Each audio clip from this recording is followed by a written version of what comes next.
Hi friends, welcome to the equity market Kannada. ಎಲ್ಲರೂ ನಮಸ್ಕಾರ. Okay friends, ನಾವು ಲಾಸ್ಟ್ ಕ್ಲಾಸಲ್ಲಿ IPO ಮಾರ್ಕೆಟ್ ಬಗ್ಗೆ ತಿಳ್ಕೊಂಡಿದ್ದೇವೆ, ಹೌದಾ? ಸೊ IPO ಮಾರ್ಕೆಟಲ್ಲಿ ಬೇಸಿಕ್ಲಿ ಒಂದು ಕಂಪ್ನಿ ಅನ್ನೋದು ಫಂಡ್ ರೈಸಿಂಗ್ ಮಾಡ್ಕೋ ಸಲುವಾಗಿ IPO ಮಾರ್ಕೆಟ್ ಬರುತ್ತೆ. IPO ಮಾರ್ಕೆಟಲ್ಲಿ ನಾವು ಡೈರೆಕ್ಟಾಗಿ ಯಾರು ಕೂಡ ಶೇರ್ಸನ್ನು ಬೈ ಮಾಡ್ತೇವೆ, ನಾವು ಕಂಪ್ನಿ ಕೂಡ ಶೇರ್ಸ್ ಅನ್ನೋದು ಬೈ ಮಾಡ್ತೇವೆ. ಆಮೇಲೆ ಅದು ಸ್ಟಾಕ್ ಮಾರ್ಕೆಟಿಂಗಲ್ಲಿ ಲೀಸ್ಟಿಂಗ್ ಅನ್ನೋದಾಗುತ್ತೆ ಥ್ರೂ ಸ್ಟಾಕ್ ಎಕ್ಸ್ಚೇಂಜಸ್ ಮುಖಾಂತರ, ಅಂದರೆ NSE BSE ಇವುಗಳ ಮುಖಾಂತರ ಅದು ಸ್ಟಾಕ್ ಮಾರ್ಕೆಟಿಂಗಲ್ಲಿ ಲೀಸ್ಟಿಂಗ್ ಆಗುತ್ತೆ. ಸೊ ಸ್ಟಾಕ್ ಮಾರ್ಕೆಟಿಂಗಲ್ಲಿ ಬಂದಮೇಲೆ ಏನಾಗುತ್ತೆ, ಸ್ಟಾಕ್ ಮಾರ್ಕೆಟಿಂಗ್ ಲೀಸ್ಟಿಂಗ್ ಆದಮೇಲೆ ಸೊ ಆ ಸ್ಟಾಕ್ಸಲ್ಲಿ ಟ್ರೇಡಿಂಗ್ ಅನ್ನೋದಾಗುತ್ತೆ. ಡೈಲಿ ಬೇಸಿಸ್ ಮೇಲೆ ಟ್ರೇಡ್ಸ್ ಅನ್ನೋದು ಸ್ಟಾರ್ಟ್ ಆಗುತ್ತೆ, ಅಂದರೆ ಬೈಯಿಂಗ್ ಸೇಲಿಂಗ್ ಅನ್ನೋದು ಸ್ಟಾರ್ಟ್ ಆಗುತ್ತೆ. ಸ್ಟಾಕ್ ಎಕ್ಸ್ಚೇಂಜ್ನವರ ಕೆಲಸ ಏನು? ಬೈಯರ್ಸ್ಗೆ ಸೇಲರ್ಸ್ ಹುಡ್ಕೊಡುವುದು, ಸೇಲರ್ಸ್ಗೆ ಬೈಯರ್ಸ್ ಹುಡ್ಕೊಡುವುದೇ ಸ್ಟಾಕ್ ಎಕ್ಸ್ಚೇಂಜ್ನವರ ಕೆಲಸ ಆಗಿರುತ್ತೆ. ಹಾಗಾಗಿ ಸ್ಟಾಕ್ ಅನ್ನೋದು ಸ್ಟಾಕ್ ಎಕ್ಸ್ಚೇಂಜಲ್ಲಿ ಲೀಸ್ಟಿಂಗ್ ಆಗುತ್ತೆ.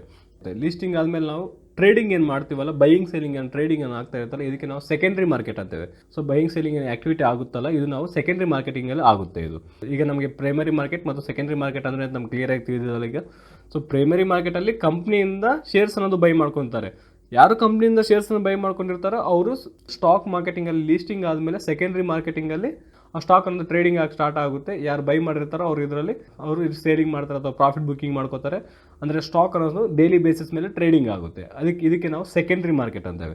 ಸೊ ಈಗ ನಮಗೆ ಪ್ರೈಮರಿ ಮಾರ್ಕೆಟ್ ಅಂದರೆ ಏನು, ಸೆಕೆಂಡ್ರಿ ಮಾರ್ಕೆಟ್ ಅಂದರೆ ನಮಗೆ ಕ್ಲಿಯರಾಗಿ ಅರ್ಥ ಆಯ್ತಲ್ಲ. ಈಗ ರಿಯಲಿ ಈಗ ಸ್ಟಾಕ್ ಮಾರ್ಕೆಟಿಂಗಲ್ಲಿ ಏನಾಗುತ್ತೆ, ಸ್ಟಾಕ್ಸ್ ಅನ್ನೋದು ಇನ್ಕ್ರೀಸ್ ಆಗುತ್ತೆ, ಡಿಕ್ರೀಸ್ ಆಗುತ್ತೆ, ಯಾವ ಬೇಸ್ಡ್ ಮೇಲೆ ಆಗುತ್ತೆ, ಆ್ಯಂಡ್ ಸ್ಟಾಕ್ಸ್ ಅನ್ನೋದು ಯಾವ ಥರ ಮೂವ್ ಆಗುತ್ತೆ, ಸ್ಟಾಕ್ಸನ್ನು ನಾವು ಯಾವ ಥರ ಬೈಯಿಂಗ್ ಮಾಡಿ ಟ್ರೇಡಿಂಗ್ ಅನ್ನೋದು ಮಾಡ್ತೇವೆ. ಸೊ ಸ್ಟಾಕ್ಸನ್ನು ನಾವು ಬೈ ಮಾಡಿದ ಮೇಲೆ ಪ್ರೈಸ್ ಅನ್ನೋದು ಇನ್ಕ್ರೀಸ್ ಆ್ಯಂಡ್ ಡಿಕ್ರೀಸ್ ಆದಾಗ ಯಾವ ಥರದ ಎಫೆಕ್ಟ್ಸ್ ಅನ್ನೋ ನಮ್ಮ ಮೇಲೆ ಆಗುತ್ತೆ, ಆ್ಯಂಡ್ ರಿಟರ್ನ್ಸ್ ಅನ್ನೋದು ಯಾವ ಥರ ಕ್ಯಾಲ್ಕುಲೇಟ್ ಮಾಡಬೇಕು, ಆ್ಯಂಡ್ ಸ್ಟಾಕ್ ಮಾರ್ಕೆಟಿಂಗಲ್ಲಿ ಯಾವ ಫೀಲ್ಡಲ್ಲಿ ನಾವು ಫಿಟ್ ಆಗಬೇಕು, ಅಂದರೆ day trading, swing trading, scalpers, investors ಇದೆಲ್ಲ ಇರುತ್ತಲ್ಲ, ನಾವು ಯಾವುದರಲ್ಲಿ ಫಿಟ್ ಆಗಬೇಕು, ಇದ್ರಗಳ ಮೀನಿಂಗ್ ಏನು ಅದ್ರ ಬಗ್ಗೆ ಕಂಪ್ಲೀಟಾಗಿ ನಾವು ಈ ಕ್ಲಾಸಲ್ಲಿ ತಿಳ್ಕೊಳ್ಳೋಣ.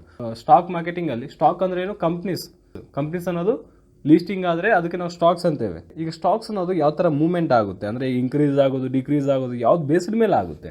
ಸೊ ಯಾವ ಬೇಸ್ಡ್ ಮೇಲೆ ಆಗುತ್ತೆ ಅಂದರೆ, ಸೊ ಸಿಂಪಲಿ ಬೈಯರ್ಸ್ ಆ್ಯಂಡ್ ಸೇಲರ್ಸ್ನ ಆ್ಯಕ್ಟಿವಿಟೀಸ್ ಮೇಲೆ ಆಗುತ್ತೆ. ಸಪೋಸ್ ಎಕ್ಸಾಂಪಲ್ಗೆ ಈಗ ಇನ್ಫೋಸಿಸ್ ಕಂಪ್ನಿ ಇದೆ, ಇನ್ಫೋಸಿಸ್ ಕಂಪ್ನಿಯ CEO ಅನ್ನೋದು ರಿಸೈನ್ ಮಾಡಿದ್ದಾರೆ ಅಂತೇಳಿ ತಿಳ್ಕೊಳ್ಳೋಣ. ಸೊ ಇದು ವೆರಿ ಬಿಗ್ ನ್ಯೂಸ್. ಟ್ರೇಡರ್ಸ್ ಯಾವ ಥರ ಈ ನ್ಯೂಸ್ ಅನ್ನೋದು ರಿಸೀವ್ ಮಾಡ್ಕೋತಾರೆ ಅಂದರೆ, ಇಲ್ಲಿ ಎಕ್ಸಾಂಪಲಲ್ಲಿ 2 ಟ್ರೇಡರ್ಸ್ನ ತೊಗೋಣ, ಟ್ರೇಡರ್ 1 ಆ್ಯಂಡ್ ಟ್ರೇಡರ್ 2.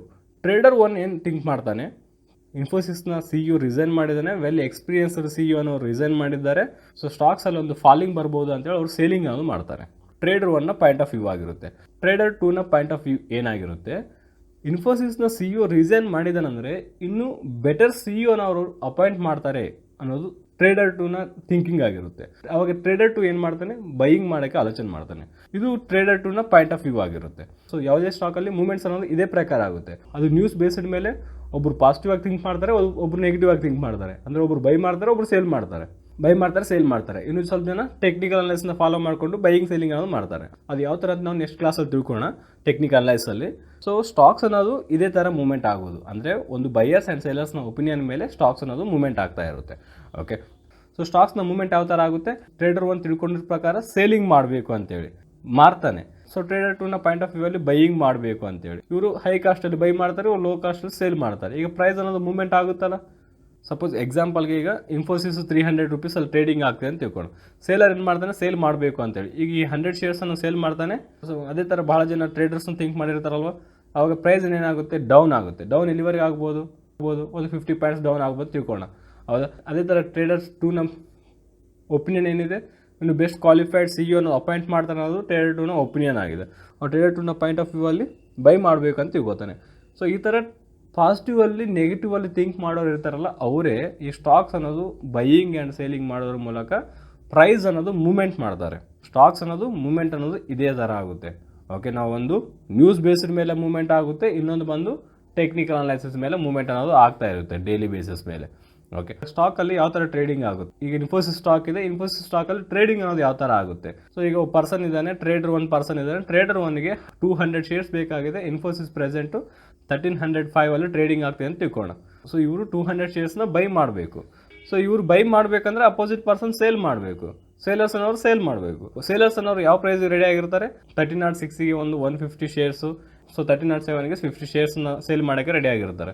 ಸೊ ಇವರು ಮಾರ್ಕೆಟ್ ಪ್ರೈಸಲ್ಲಿ ಬೈ ಮಾಡೋಕ್ಕೆ ರೆಡಿ ಆಗಿದ್ದಾರೆ ಅಂದರೆ ಇವ್ರು 200 ಶೇರ್ಸ್ನ ಬೈ ಮಾಡಬೇಕು ಅಂದಾಗ ಇವ್ರು ಯಾವ ಪ್ರೈಸ್ಗೆ ಸಿಗುತ್ತೆ, 1306.5ಗೆ 200 ಶೇರ್ಸ್ ಅನ್ನೋದು ಸಿಗುತ್ತೆ. ಅಂದರೆ ಈಗ ಸ್ಟಾಕ್ಸ್ನ ಪ್ರೈಸ್ ಅನ್ನೋದು ಎಲ್ಲಿ ಇಂಕ್ರೀಸ್ ಆಯಿತು, 1305ಇಂದ 1307ವರೆಗೆ ಪ್ರೈಸ್ ಅನ್ನೋದು ಇಂಕ್ರೀಸ್ ಆಯಿತು. ಇದೇ ಥರ ಒಂದು ಸಪ್ಲೈ ಆ್ಯಂಡ್ ಡಿಮ್ಯಾಂಡ್ ಮೇಲೆ ಬೈಯರ್ಸ್ ಅನ್ನೋರು ಭಾಳಷ್ಟು ಅಟ್ರಾಕ್ಟಿವ್ ಆಗಿದ್ದಾರೆ ಅಂದರೆ ಪ್ರೈಸ್ ಅನ್ನೋದು ಇಂಕ್ರೀಸ್ ಆಗುತ್ತೆ. ಸೇಲರ್ಸ್ ಅನ್ನೋರು ಭಾಳಷ್ಟು ಸೇಲಿಂಗ್ ಮಾಡ್ತಾ ಇದ್ದಾರೆ ಅಂದರೆ ಪ್ರೈಸ್ ಅನ್ನೋದು ಭಾಳಷ್ಟು ಡಿಕ್ರೀಸ್ ಆಗುತ್ತೆ. ಈ ಥರ ಸ್ಟಾಕ್ ಅನ್ನೋದು ಟ್ರೇಡಿಂಗ್ ಆಗುತ್ತೆ ಮತ್ತು ಡೈಲಿ ಬೇಸಿಸಲ್ಲಿ. ಸೊ ನಂಬರ್ ಆಫ್ ಶೇರ್ಸ್ಗಳು ಎಷ್ಟು ಬೇಕಾಗಿದೆ, ಇವರಿಗೆ 200 ಶೇರ್ಸ್ ಬೇಕಾಗಿದೆ. ಬಟ್ 200 ಶೇರ್ಸ್ ಅನ್ನೋದು ಅವ್ರು 1305ಗೆ ಸಿಗ್ತಾ ಇಲ್ಲ, 1306ಗೆ ಮತ್ತು 1307ಗೆ ಸಿಗ್ತಾ ಇದೆ. ಸೊ ಇವರು 1306 ಮತ್ತು 1307ಗೆ ಬೈ ಮಾಡಬೇಕಾಗುತ್ತೆ. ಹೌದಾ, ಅವಾಗ ಸ್ಟಾಕ್ ಪ್ರೈಸ್ ಅನ್ನೋದು ಇಂಕ್ರೀಸ್ ಆಯ್ತಲ್ಲ, 1305ಇಂದ 1307ಗೆ ಇಂಕ್ರೀಸ್ ಆಯಿತು. ಆ ಥರ ಪ್ರೈಸ್ ಅನ್ನೋದು ಇಂಕ್ರೀಸ್ ಆಗುತ್ತೆ. ಬೈಯರ್ಸ್ ಅನ್ನೋರು ಸೇಲರ್ಸ್ನ ಪ್ರೈಸ್ಗೆ ಅಗ್ರಿಯಾಗಿ ಬೈ ಮಾಡಿದರೆ ಪ್ರೈಸ್ ಅನ್ನೋದು ಇಂಕ್ರೀಸ್ ಆಗುತ್ತೆ. ಸೇಲರ್ಸ್ ಅನ್ನೋರು ಬೈಯರ್ಸ್ನ ಪ್ರೈಸ್ ಅನ್ನೋದು ಅಗ್ರಿ ಮಾಡಿಕೊಂಡು ಸೇಲ್ ಮಾಡಿದರೆ ಪ್ರೈಸ್ ಅನ್ನೋದು ಡಿಕ್ರೀಸ್ ಆಗುತ್ತೆ. ಈ ಥರ ಒಂದು ಸ್ಟಾಕ್ ಅನ್ನೋದು ಪ್ರೈಸಸ್ ಅನ್ನೋದು ಚೇಂಜಸ್ ಆಗುತ್ತೆ. ಓಕೆ, ಈ ಥರ ಸ್ಟಾಕ್ನ ಪ್ರೈಸಸ್ ಅನ್ನೋದು ಚೇಂಜಸ್ ಆಗುತ್ತೆ. ಓಕೆ, ಸೊ ಈಗ ನಾನು ಬೈ ಮಾಡಿದ ಮೇಲೆ ಸ್ಟಾಕ್ನ ಮೂವ್ಮೆಂಟ್ ಆಯಿತು ಅಂದರೆ ನನಗೆ ಯಾವ ಥರದ ಎಫೆಕ್ಟ್ ಆಗುತ್ತೆ. ಸೊ ಈಗ ನಾನು ಇನ್ಫೋಸಿಸಲ್ಲಿ 200 ಶೇರ್ಸ್ನ ಬೈ ಮಾಡಿದ್ದೇನೆ. 200 ಶೇರ್ಸ್ನ ಬೈ ಮಾಡಿದ ಮೇಲೆ ಸ್ಟಾಕ್ಸ್ನ ಮೂವ್ಮೆಂಟ್ ಆಗುತ್ತಲ್ಲ, ಅವಾಗ ನನಗೆ ಯಾವ ಥರ ಎಫೆಕ್ಟ್ ಆಗುತ್ತೆ ಮತ್ತು ಆ ಶೇರ್ಸ್ನ ಪಡೆದ್ರೆ ನನಗೇನು ಲಾಭ ಅಂದರೆ, ಈಗ ಇನ್ಫೋಸಿಸಲ್ಲಿ 200 ಶೇರ್ಸ್ನ ಪಡೆದಿದ್ದೇವೆ ಅಂದರೆ ನಾವು ಇನ್ಫೋಸಿಸ್ ಕಂಪ್ನಿಯಲ್ಲಿ ವೆರಿ ಸ್ಮಾಲ್ ಓನರ್ಶಿಪ್ ಅನ್ನೋದು ನಾವು ಬೈ ಮಾಡಿದ್ವಿ ಅಂತ ಅದರ ಅರ್ಥ. ಅಂದರೆ ಈಗ 200 ಶೇರ್ಸ್ ಇದೆ, 200 ಶೇರ್ಸ್ಗೆ ಒಂದು 0.003% ಓನರ್ಶಿಪ್ ಅನ್ನೋದು ಇದೆ ಅಂತ ತಿಳ್ಕೊಳ್ಳೋಣ. 0.0003% ಓನರ್ಶಿಪ್ನ ನಾವು ಇನ್ಫೋಸಿಸಲ್ಲಿ ಬೈ ಮಾಡಿದ್ದೇವೆ ಅಂತೇಳಿ ಅದರ ಅರ್ಥ. ಈಗ ಸ್ಟಾಕ್ನ ಪ್ರೈಸ್ ಅನ್ನೋದು ಮೂವ್ಮೆಂಟ್ ಆಗುತ್ತೆ. 1307ಇಂದ ಒಂದು 1320ವರೆಗೆ ಮೂವ್ಮೆಂಟ್ ಆಗಿದೆ ಅಂತ ತಿಳ್ಕೊಳ್ಳೋಣ. ಅಂದರೆ 13 ಪಾಯಿಂಟ್ಸ್ ಅಷ್ಟು ಮೂವ್ಮೆಂಟ್ ಆಗಿದೆ. ಸೊ 13 ರೂಪೀಸ್ ಮೂವ್ಮೆಂಟ್ ಆಗಿದೆ ಅಂದರೆ 13 × 200 2600 ರೂಪೀಸ್ ನನಗೆ ಪ್ರಾಫಿಟ್ ಆಗುತ್ತೆ. ಅದೇ ಥರ ಪ್ರೈಸ್ ಅನ್ನೋದು ಇಂಕ್ರೀಸ್ ಆಗಿಲ್ಲ, ಡಿಕ್ರೀಸ್ ಆಯ್ತು ಅಂತ ತಿಳ್ಕೊಳ್ಳೋಣ. ಸೊ 1307ಇಂದ ಪ್ರೈಸ್ ಅನ್ನೋದು ಡಿಕ್ರೀಸ್ ಆಗಿ 1290ಗೆ ಡಿಕ್ರೀಸ್ ಆಯ್ತು ಅಂತ ತಿಳ್ಕೊಳ್ಳೋಣ. 1290ಗೆ ಡಿಕ್ರೀಸ್ ಆಯ್ತು ಅಂತ ತಿಳ್ಕೊಳ್ಳೋಣ. ಅಂದರೆ ಎಷ್ಟು ಪಾಯಿಂಟ್ ಡೌನ್ ಆಯಿತು, 17 ಪಾಯಿಂಟ್ಸ್ ಅಷ್ಟು ಡೌನ್ ಆಯಿತು. 17 ಪಾಯಿಂಟ್ಸ್ ಡೌನ್ ಆದರೆ ನನಗೆ 3400 ರೂಪೀಸ್ ಅಷ್ಟು ನನಗೆ ಲಾಸ್ ಆಗಿದೆ ಅಂತ ಅದರ ಅರ್ಥ.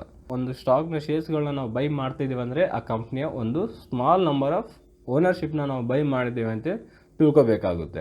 ನಾವೀಗ ಬ್ರೋಕರ್ಸಿಂದ ಶೇರ್ಸ್ಗಳನ್ನ ಬೈ ಮಾಡ್ತಿದ್ದೇವೆ, ಆಮೇಲೆ ಅವರು ಕಾಂಟ್ಯಾಕ್ಟ್ ನೋಟನ್ನು ಮೇಲ್ ಮಾಡ್ತಾರೆ, ಅದರಲ್ಲೂ ಅವರು ಕ್ಲಿಯರಾಗಿ ಮೆನ್ಷನ್ ಮಾಡಿರ್ತಾರೆ. ಸೊ ನೀವು 0.something% ಅಷ್ಟು ಓನರ್ಶಿಪ್ಪನ್ನು ನೀವು ಪಡೆದುಕೊಂಡಿದ್ದಾರೆ ಅಂತ ಒಂದು ಕಾಂಟ್ಯಾಕ್ಟ್ ನೋಟ್ ಬರುತ್ತೆ. ಇನ್ ಕೇಸ್ ನಾವು ಜಾಸ್ತಿ ನಂಬರ್ ಆಫ್ ಶೇರ್ಸ್ಗಳನ್ನ ಬೈ ಮಾಡಿದ್ರೆ ಆ ಶೇರ್ಸ್ಗಳಿಗೆ ಎಷ್ಟು ಓನರ್ಶಿಪ್ ಬರುತ್ತೆ ಅಂತ ನೋಡ್ಕೊಂಡು ಅವರು ಒಂದು ಕಾಂಟ್ಯಾಕ್ಟ್ ನೋಟನ್ನು ಕಳಿಸ್ತಾರೆ. ಅಂದರೆ ನಾವು ಶೇರ್ಸ್ನ ಬೈ ಮಾಡಿದರೆ ಒಂದು ಸ್ಮಾಲ್ ನಂಬರ್ ಆಫ್ ಓನರ್ಶಿಪ್ನ ಬೈ ಮಾಡಿದ್ದೇವೆ ಅಂತೇಳಿ. ಓಕೆ, ಸೊ ಇನ್ಫೋಸಿಸಲ್ಲಿ 100 ಶೇರ್ಸ್ನ ಬೈ ಮಾಡಿದ್ದೇನೆ, ಅದು 307ಗೆ ಬೈ ಮಾಡಿದ್ದೇನೆ. ಪ್ರೈಸ್ ಅನ್ನೋದು ಇಂಕ್ರೀಸ್ ಆಯಿತು, ಇಂಕ್ರೀಸ್ ಆಗಿ 1500ವರೆಗೆ ಇಂಕ್ರೀಸ್ ಆಗಿದೆ ಅಂತ ತಿಳ್ಕೊಳ್ಳೋಣ. ಹಾಗಾದರೆ ನನಗೆ ಎಷ್ಟು ರಿಟರ್ನ್ ಸಿಕ್ಕಿದೆ ಅಂತ ನಾವು ಯಾವ ಥರ ಕ್ಯಾಲ್ಕುಲೇಷನ್ ಮಾಡಬೇಕು. ಸೊ ನಾವೀಗ ಇನ್ವೆಸ್ಟ್ಮೆಂಟ್ ಮಾಡಿರೋ ಅಮೌಂಟಿಗೆ ಎಷ್ಟು ರಿಟರ್ನ್ ಸಿಗ್ತಾ ಇದೆ, ಪ್ರಾಫಿಟ್ ಆಗಿರಲಿ ಲಾಸ್ ಆಗಿರಲಿ, ಎಷ್ಟು ರಿಟರ್ನ್ಸ್ ಅನ್ನೋದು ಸಿಗ್ತಾ ಇದೆ ನಾವು ಯಾವ ಥರ ಕ್ಯಾಲ್ಕುಲೇಷನ್ ಮಾಡಬೇಕು ಅಂತೇಳಿ ತಿಳ್ಕೊಳ್ಳೋಣ. ಇನ್ನೊಂದು ಇಂಪಾರ್ಟೆಂಟ್ ಆಗಿ ಸ್ಟಾಕ್ ಮಾರ್ಕೆಟಿಂಗಲ್ಲಿ ಯಾವಾಗ ನಾವು ಇನ್ವೆಸ್ಟ್ಮೆಂಟ್ ಅಥವಾ ಟ್ರೇಡಿಂಗ್ ಅದು ಮಾಡಿದಾಗ ಎಷ್ಟು ರಿಟರ್ನ್ ಸಿಗ್ತಾಯಿದೆ ಅಂತ ಕ್ಯಾಲ್ಕುಲೇಷನ್ ಮಾಡಬೇಕಾಗುತ್ತೆ. ಅದು ಬಿಟ್ಟು ನಾವು ಇಷ್ಟು ಅಮೌಂಟ್ ಬರುತ್ತೆ, 5000 ರೂಪೀಸ್ ಬರುತ್ತೆ, 10,000 ರೂಪೀಸ್ ಬರುತ್ತೆ ಅಂತ ಇನ್ನು ರೂಪೀಸಲ್ಲಿ ನೀವು ಕ್ಯಾಲ್ಕುಲೇಷನ್ ಮಾಡಬೇಡಿ, ರಿಟರ್ನ್ಸಲ್ಲಿ ಕ್ಯಾಲ್ಕುಲೇಷನ್ ಮಾಡಿ. ರಿಟರ್ನ್ಸಲ್ಲಿ ಕ್ಯಾಲ್ಕುಲೇಷನ್ ಮಾಡಿದರೆ ನಮ್ಮ ಗ್ರೋತ್ ಅನ್ನೋದು ಚೆನ್ನಾಗಿರುತ್ತೆ. ಯಾವುದಾದ್ರೂ ಬಿಸ್ನೆಸ್ ಮಾಡಿದ್ರು ಆ ಬಿಸ್ನೆಸ್ಸಿಂದ ನಮಗೆ ಎಷ್ಟು ರಿಟರ್ನ್ ಸಿಗ್ತಾ ಇದೆ ಅಂತೇಳಿ ನೀವು ಪರ್ಸೆಂಟೇಜಲ್ಲಿ ಕ್ಯಾಲ್ಕುಲೇಷನ್ ಮಾಡ್ಕೊಳ್ಳಿ. ಅಂದರೆ 5% ಪ್ರಾಫಿಟ್ ಸಿಗ್ತಾ ಇದೆ, 10% ಪ್ರಾಫಿಟ್ ಸಿಗ್ತಾ ಇದೆ, 30% ಪ್ರಾಫಿಟ್ ಸಿಗ್ತಾ ಇದೆ. ಇದರ ರಿಟರ್ನ್ಸಲ್ಲಿ ನೀವು ಕ್ಯಾಲ್ಕುಲೇಷನ್ ಮಾಡಿಕೊಂಡ್ರೆ ಗ್ರೋತ್ ಅನ್ನೋದು ಚೆನ್ನಾಗಿರುತ್ತೆ. ಓಕೆ, ಸೊ ಈಗ ನಾನು ಇನ್ಫೋಸಿಸಲ್ಲಿ 100 ಶೇರ್ಸ್ನ ಬೈ ಮಾಡಿದ್ದೇನೆ, 1307ಗೆ ಬೈ ಮಾಡಿದ್ದೇನೆ. ಇದು ಪ್ರೈಸ್ ಅನ್ನೋದು ಇಂಕ್ರೀಸ್ ಆಯಿತು, ಇಂಕ್ರೀಸ್ ಆಗಿ 1500ವರೆಗೆ ಇಂಕ್ರೀಸ್ ಆಗಿದೆ ಅಂತ ತಿಳ್ಕೊಳ್ಳೋಣ. ಇನ್ನೇ 1 ಮಂತಲ್ಲಿ ಹಾಗಾದ್ರೆ ನನಗೆ ಎಷ್ಟು ರಿಟರ್ನ್ ಸಿಕ್ಕಿದೆ. ಸೊ ರಿಟರ್ನ್ಸ್ನ ಯಾವ ಥರ ಕ್ಯಾಲ್ಕುಲೇಷನ್ ಮಾಡುತ್ತೇವೆ ಅಂದರೆ, ಸೊ ಸಿಂಪಲ್ ಆಗಿ ಎಂಡಿಂಗ್ ಪೀರಿಯಡ್ ವ್ಯಾಲ್ಯೂ, ಯಾವ ಪ್ರೈಸ್ಗೆ ನಾವು ಸೇಲ್ ಮಾಡ್ತಾ ಇದ್ದೇವೆ ಅದಕ್ಕೆ ನಾವು ಎಂಡಿಂಗ್ ಪೀರಿಯಡ್ ವ್ಯಾಲ್ಯೂ ಅಂತೇವೆ. And divided by starting period value, ನಾವು ಯಾವ ಪ್ರೈಸ್ಗೆ ಬೈ ಮಾಡಿದ್ವಲ್ಲ ಇದಕ್ಕೆ ಸ್ಟಾರ್ಟಿಂಗ್ ಪೀರಿಯಡ್ ವ್ಯಾಲ್ಯೂ ಅಂತೇವೆ. ಸೊ -1 × 100 ಅನ್ನೋದು ಮಾಡಬೇಕು. ಸೊ ಈ ಫಾರ್ಮುಲಾದಿಂದ ರಿಟರ್ನ್ಸ್ ಅನ್ನೋದು ಎಷ್ಟು ಸಿಗ್ತಾ ಇದೆ ಅಂತ ನಮ್ಗೆ ತಿಳಿಯುತ್ತೆ. ಸೊ ಎಂಡಿಂಗ್ ಪೀರಿಯಡ್ ವ್ಯಾಲ್ಯೂ ಏನಿದೆ 1500 ಇದೆ. ಸೊ ಸ್ಟಾರ್ಟಿಂಗ್ ಪೀರಿಯಡ್ ವ್ಯಾಲ್ಯೂ ಎಷ್ಟಿದೆ 1305 ಇದೆ. ಸೊ 1305 ಇದೆ, -1 × 100 ಅಂದರೆ 1500 ಡಿವೈಡೆಡ್ ಬೈ 1307. ಸೊ ಎಷ್ಟು ಬಂತು 1.147 -1 ಮಾಡಿದಾಗ ನಮಗೆ 0.147 ಬರುತ್ತೆ. ಇಂಟು 100 ಮಾಡಿದಾಗ 14.7% ಅಷ್ಟು ನಮಗೆ ರಿಟರ್ನ್ ಸಿಗಲಾಗಿದೆ. ಅಂದರೆ ನಾವು 1 ಮಂತ್ ಇನ್ವೆಸ್ಟ್ಮೆಂಟ್ ಮಾಡಿದರೆ, ಅಂದರೆ ನಾವು ಈಗ 100 ಶೇರ್ಸ್ಗಳನ್ನ ಬೈ ಮಾಡೋದ್ರ ಮುಖಾಂತರ ನಮಗೆ 1 ಮಂತ್ ಆದಮೇಲೆ 14.7% ಅಷ್ಟು ನಮಗೆ ರಿಟರ್ನ್ ಸಿಗ್ತಾ ಇದೆ ಅಂತೇಳಿ ಇದ್ರ ಮೀನಿಂಗು. ಇದು 1 ಮಂತಲ್ಲಿ 14.7% ರಿಟರ್ನ್ ಸಿಕ್ಕಿದೆ ಅಂದರೆ ವೆರಿ ಗುಡ್ ರಿಟರ್ನ್ಸ್ ಅದು. ಸೊ ವೆರಿ ಗುಡ್ ರಿಟರ್ನ್ಸ್ ಆಗಿರುತ್ತೆ. ಆ್ಯಂಡ್ ಅದೇ ಥರ ನಾವು ಬೈ ಮಾಡಿಕೊಂಡು ಹೋಲ್ಡಿಂಗ್ ಮಾಡಿದ್ದೇವೆ, ಅಂದರೆ ಇನ್ವೆಸ್ಟ್ಮೆಂಟ್ ಮಾಡಿದ್ದೇವೆ, ಅಂದರೆ ಲಾಂಗ್ ಟರ್ಮ್ ಇನ್ವೆಸ್ಟ್ಮೆಂಟ್ಸ್ ಅವು ನಾವು 2 ಇಯರ್ಸ್ ಮೇಲ್ಗಡೆ ಇನ್ವೆಸ್ಟ್ಮೆಂಟ್ ಮಾಡಿವಿ ಅಂತ ತಿಳ್ಕೊಳ್ಳೋಣ. ಸೇಮ್ ಇದೇ ಇನ್ಫೋಸಿಸು 100 ಶೇರ್ಸ್ನ ಬೈ ಮಾಡಿದ್ದೇವೆ. ಸೊ 2 ಇಯರ್ಸ್ ಆದಮೇಲೆ ಸ್ಟಾಕ್ ಪ್ರೈಸ್ ಅನ್ನೋದು 2000 ರುಪೀಸ್ಗೆ ಹೋಗಿದೆ ಅಂತ ತಿಳ್ಕೊಳ್ಳೋಣ. ಈಗ ನಾವು ಆ್ಯನ್ಯುವಲ್ ರಿಟರ್ನ್ಸ್ ತಿಳ್ಕೊಬೇಕು. ಅಂದರೆ ನಾವು ಇನ್ವೆಸ್ಟ್ಮೆಂಟ್ ಮಾಡಿ 2 ಇಯರ್ಸ್ ಆಗಿದೆ, ಪರ್ ಇಯರ್ಗೆ ನಮಗೆ ಎಷ್ಟು ರಿಟರ್ನ್ ಸಿಕ್ಕಿದೆ ಅಂತ ನಮಗೆ ತಿಳಿಬೇಕು. ಆ ರಿಟರ್ನ್ಸ್ ಅನ್ನೋದು ಕ್ಯಾಲ್ಕುಲೇಷನ್ ಮಾಡ್ತೀವಲ್ಲ, ಅದಕ್ಕೆ ನಾವು CAGR ಅಂತೇವೆ. ಒಂದು ಕಂಪ್ನಿಯ ಆ್ಯನ್ಯುವಲ್ ರಿಟರ್ನ್ಸನ್ನು ನಾವು ಕ್ಯಾಲ್ಕುಲೇಷನ್ ಮಾಡ್ತೀವಲ್ಲ, ಅದಕ್ಕೆ ನಾವು CAGR ಅಂತೇವೆ. Compound annual growth rate. Compound annual growth rate, ಒಂದು ಕಂಪ್ನಿಯ ಪ್ರೈಸ್ ಅನ್ನೋದು 1 ಇಯರಲ್ಲಿ ಎಷ್ಟು ಇನ್ಕ್ರೀಸ್ ಆಗಿದೆ ಅಂತೇಳಿ ನಾವು ಈ CAGR ಮುಖಾಂತರ ತಿಳಿಯುತ್ತೆ. ಆ ಸ್ಟಾಕಲ್ಲಿ ನಮಗೆ ಅಷ್ಟು ರಿಟರ್ನ್ ಕೊಟ್ಟಿದೆ ಅಂತೇಳಿ ಅದರ ಅರ್ಥ. ಅಂದರೆ ಈಗ 1307ಇಂದ 2000 ರುಪೀಸ್ವರೆಗೆ ಇನ್ಕ್ರೀಸ್ ಆಗಿದೆ. ಇದು 2 ಇಯರ್ಸ್ನ ಪೀರಿಯಡಲ್ಲಿ, ಹೌದಾ? ಪರ್ ಇಯರ್ಗೆ ಎಷ್ಟು ರಿಟರ್ನ್ ಸಿಕ್ಕಿದೆ ಅಂತ ನಾವು ಕ್ಯಾಲ್ಕುಲೇಷನ್ ಮಾಡಬೇಕು. ಸೊ CAGRನ ಫಾರ್ಮುಲಾ, ಕಂಪೌಂಡ್ ಆ್ಯನ್ಯುವಲ್ ಗ್ರೋತ್ ರಿಟರ್ನ್ಸ್ನ ಫಾರ್ಮುಲಾ ಬಂದು, ಕಂಪೌಂಡ್ ಆ್ಯನ್ಯುವಲ್ ಗ್ರೋತ್ ರಿಟರ್ನ್ಸ್ ಅನ್ನೋದು ಯಾವ ಥರ ಕ್ಯಾಲ್ಕುಲೇಷನ್ ಮಾಡಬೇಕು ಅಂದರೆ, ending value divided by beginning value power of 1 divided by number of years minus 1 ಮಾಡಿದರೆ ನಮಗೆ CAGR ವ್ಯಾಲ್ಯೂ ಅನ್ನೋದು ಸಿಗುತ್ತೆ. ಆ್ಯನ್ಯುವಲ್ ರಿಟರ್ನ್ಸ್ ಎಷ್ಟಾಗಿದೆ ಅಂತ ತಿಳಿಯುತ್ತೆ. ಸೊ ಈಗ ನಾವು 2 ಇಯರ್ಸ್ವರೆಗೆ ಹೋಲ್ಡ್ ಮಾಡಿದ್ದೇವೆ.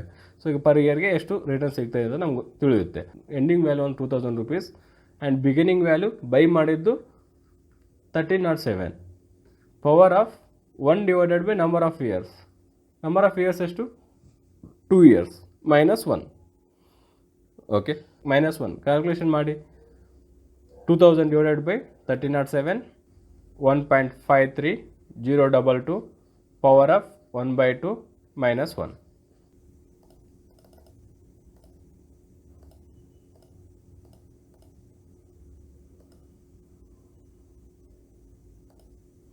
ಪವರ್ ಆಫ್ 0.5 ಮಾಡಿದ್ರೆ ಎಷ್ಟು ಬರುತ್ತೆ? 1.237 ಅನ್ನೋದು ಬರುತ್ತೆ. ಮೈನಸ್ 1 ಅನ್ನೋದು ಮಾಡಿದಾಗ ಪರ್ ಇಯರ್ಗೆ ನಮಗೆ ಎಷ್ಟು ರಿಟರ್ನ್ ಸಿಗ್ತಾಯಿದೆ ಅಂತ ತಿಳಿಯುತ್ತೆ. ಈಗ ನಮಗೆ ಇಂಟು 100 ಮಾಡಿದರೆ ಇನ್ ಪರ್ಸೆಂಟೇಜಲ್ಲಿ ತೋರಿಸುತ್ತೆ. ಇಂಟು 100, 0.237 ಇಂಟು 100 ಮಾಡಿದಾಗ 23.7% ಅನ್ನೋದು ನಮಗೆ ಇದು ಆ್ಯನ್ಯುವಲ್ ರಿಟರ್ನ್ ಆಗಿದೆ. ಅಂದರೆ ಪರ್ ಇಯರ್ಗೆ ನಮಗೆ 23.7 ರಿಟರ್ನ್ ಅನ್ನೋದು ಕೊಟ್ಟಿರುತ್ತೆ ಆ ಸ್ಟಾಕ್ ಅನ್ನೋದು. ಓಕೆ, ಸೊ 23.7 ಅಂದರೆ ವೆರಿ ಗುಡ್ ರಿಟರ್ನ್ಸ್. ಸೊ ನಾವು ಈಗ ಬ್ಯಾಂಕ್ಸಲ್ಲಿ ಡಿಪಾಸಿಟ್ ಮಾಡಿದ್ರೆ ಎಷ್ಟು ಬರುತ್ತೆ? ಓನ್ಲಿ 8 to 10% ಅನ್ನೋದು ನಮಗೆ ಇಂಟ್ರೆಸ್ಟ್ ಅನ್ನೋದು ಸಿಗಲಾಗುತ್ತೆ. ಅದೇ ಸ್ಟಾಕ್ ಮಾರ್ಕೆಟಿಗೆ ಇನ್ವೆಸ್ಟ್ಮೆಂಟ್ ಮಾಡಿದ್ರೆ ನಮಗೆ 23.7 ಅಷ್ಟು ನಮಗೆ ರಿಟರ್ನ್ ಸಿಗ್ತಾ ಇದೆ. ಸೊ ಅದಕ್ಕೆ ಸ್ಟಾಕ್ ಮಾರ್ಕೆಟಿಂಗಲ್ಲಿ ಇನ್ವೆಸ್ಟ್ಮೆಂಟ್ ಮಾಡಿದ್ರೆ ಹೈಯರ್ ರಿಟರ್ನ್ಸ್ ಇರುತ್ತೆ ಅನ್ನೋದು. ಓಕೆ, ಸೊ ಈಗ ಇನ್ಫೋಸಿಸ್ನ ನಮಗೆ ಎಷ್ಟು ರಿಟರ್ನ್ ಸಿಕ್ಕಿದೆ ಪರ್ ಇಯರ್ಗೆ? 23.7% ರಿಟರ್ನ್ ಸಿಕ್ಕಿದೆ. ಈ ಥರ ನಾವು CAGR, compound annual growth returns ಅನ್ನೋದು ನಾವು ಕ್ಯಾಲ್ಕುಲೇಷನ್ ಮಾಡ್ತೇವೆ ಈ ಫಾರ್ಮುಲಾ ಬೇಸ್ ಮೇಲೆ. ಫಾರ್ಮುಲಾ ಏನಿದೆ, ending value divided by beginning value power of 1 divided by number of years minus 1 into 100 ಮಾಡಿದರೆ CAGRನ ಮಾಡಿದರೆ ಆ್ಯನ್ಯುವಲ್ ರಿಟರ್ನ್ಸ್ ಅನ್ನೋದು ನಮಗೆ ಸಿಗುತ್ತೆ. ಆ್ಯಂಡ್ ಸ್ಟಾಕ್ ಮಾರ್ಕೆಟಿಂಗಲ್ಲಿ ನೀವು ಇಂಟರ್ಡೇ ಟ್ರೇಡಿಂಗ್ ಮಾಡಿದ್ರು, ಪೊಸಿಷನಲ್ ಟ್ರೇಡಿಂಗ್ ಮಾಡಿದ್ರು, ಇನ್ವೆಸ್ಟ್ಮೆಂಟ್ಸ್ ಮಾಡಿದ್ರು ನೀವು ರಿಟರ್ನ್ಸ್ ಅನ್ನೋದು ಕ್ಯಾಲ್ಕುಲೇಷನ್ ಮಾಡ್ಕೋಬೇಕು. ಎಷ್ಟು ರಿಟರ್ನ್ ಸಿಕ್ಕಿದೆ ಅದರಿಂದ ನನಗೆ ಒಂದು 5% ಸಿಕ್ಕಿದೆಯಾ, 10% ಸಿಕ್ಕಿದೆಯಾ, 20% ಸಿಕ್ಕಿದೆಯಾ, 100% ಸಿಕ್ಕಿದೆಯಾ ಅಂತೇಳಿ ನಾವು ಕ್ಯಾಲ್ಕುಲೇಷನ್ ಮಾಡಬೇಕಾಗುತ್ತೆ. ಆಲ್ಮೋಸ್ಟ್ ನಮಗೆ ಟ್ರೇಡಿಂಗ್ ಆ್ಯಪಲ್ಲೇ ಸಿಗುತ್ತೆ, ಬಟ್ CAGR ಅನ್ನೋ ಸಿಗೋದಿಲ್ಲ. ಆ ಫಾರ್ಮುಲಾ ಅನ್ನೋದು ಚೆನ್ನಾಗಿ ನೆನಪಿಟ್ಕೊಳ್ಳಿ.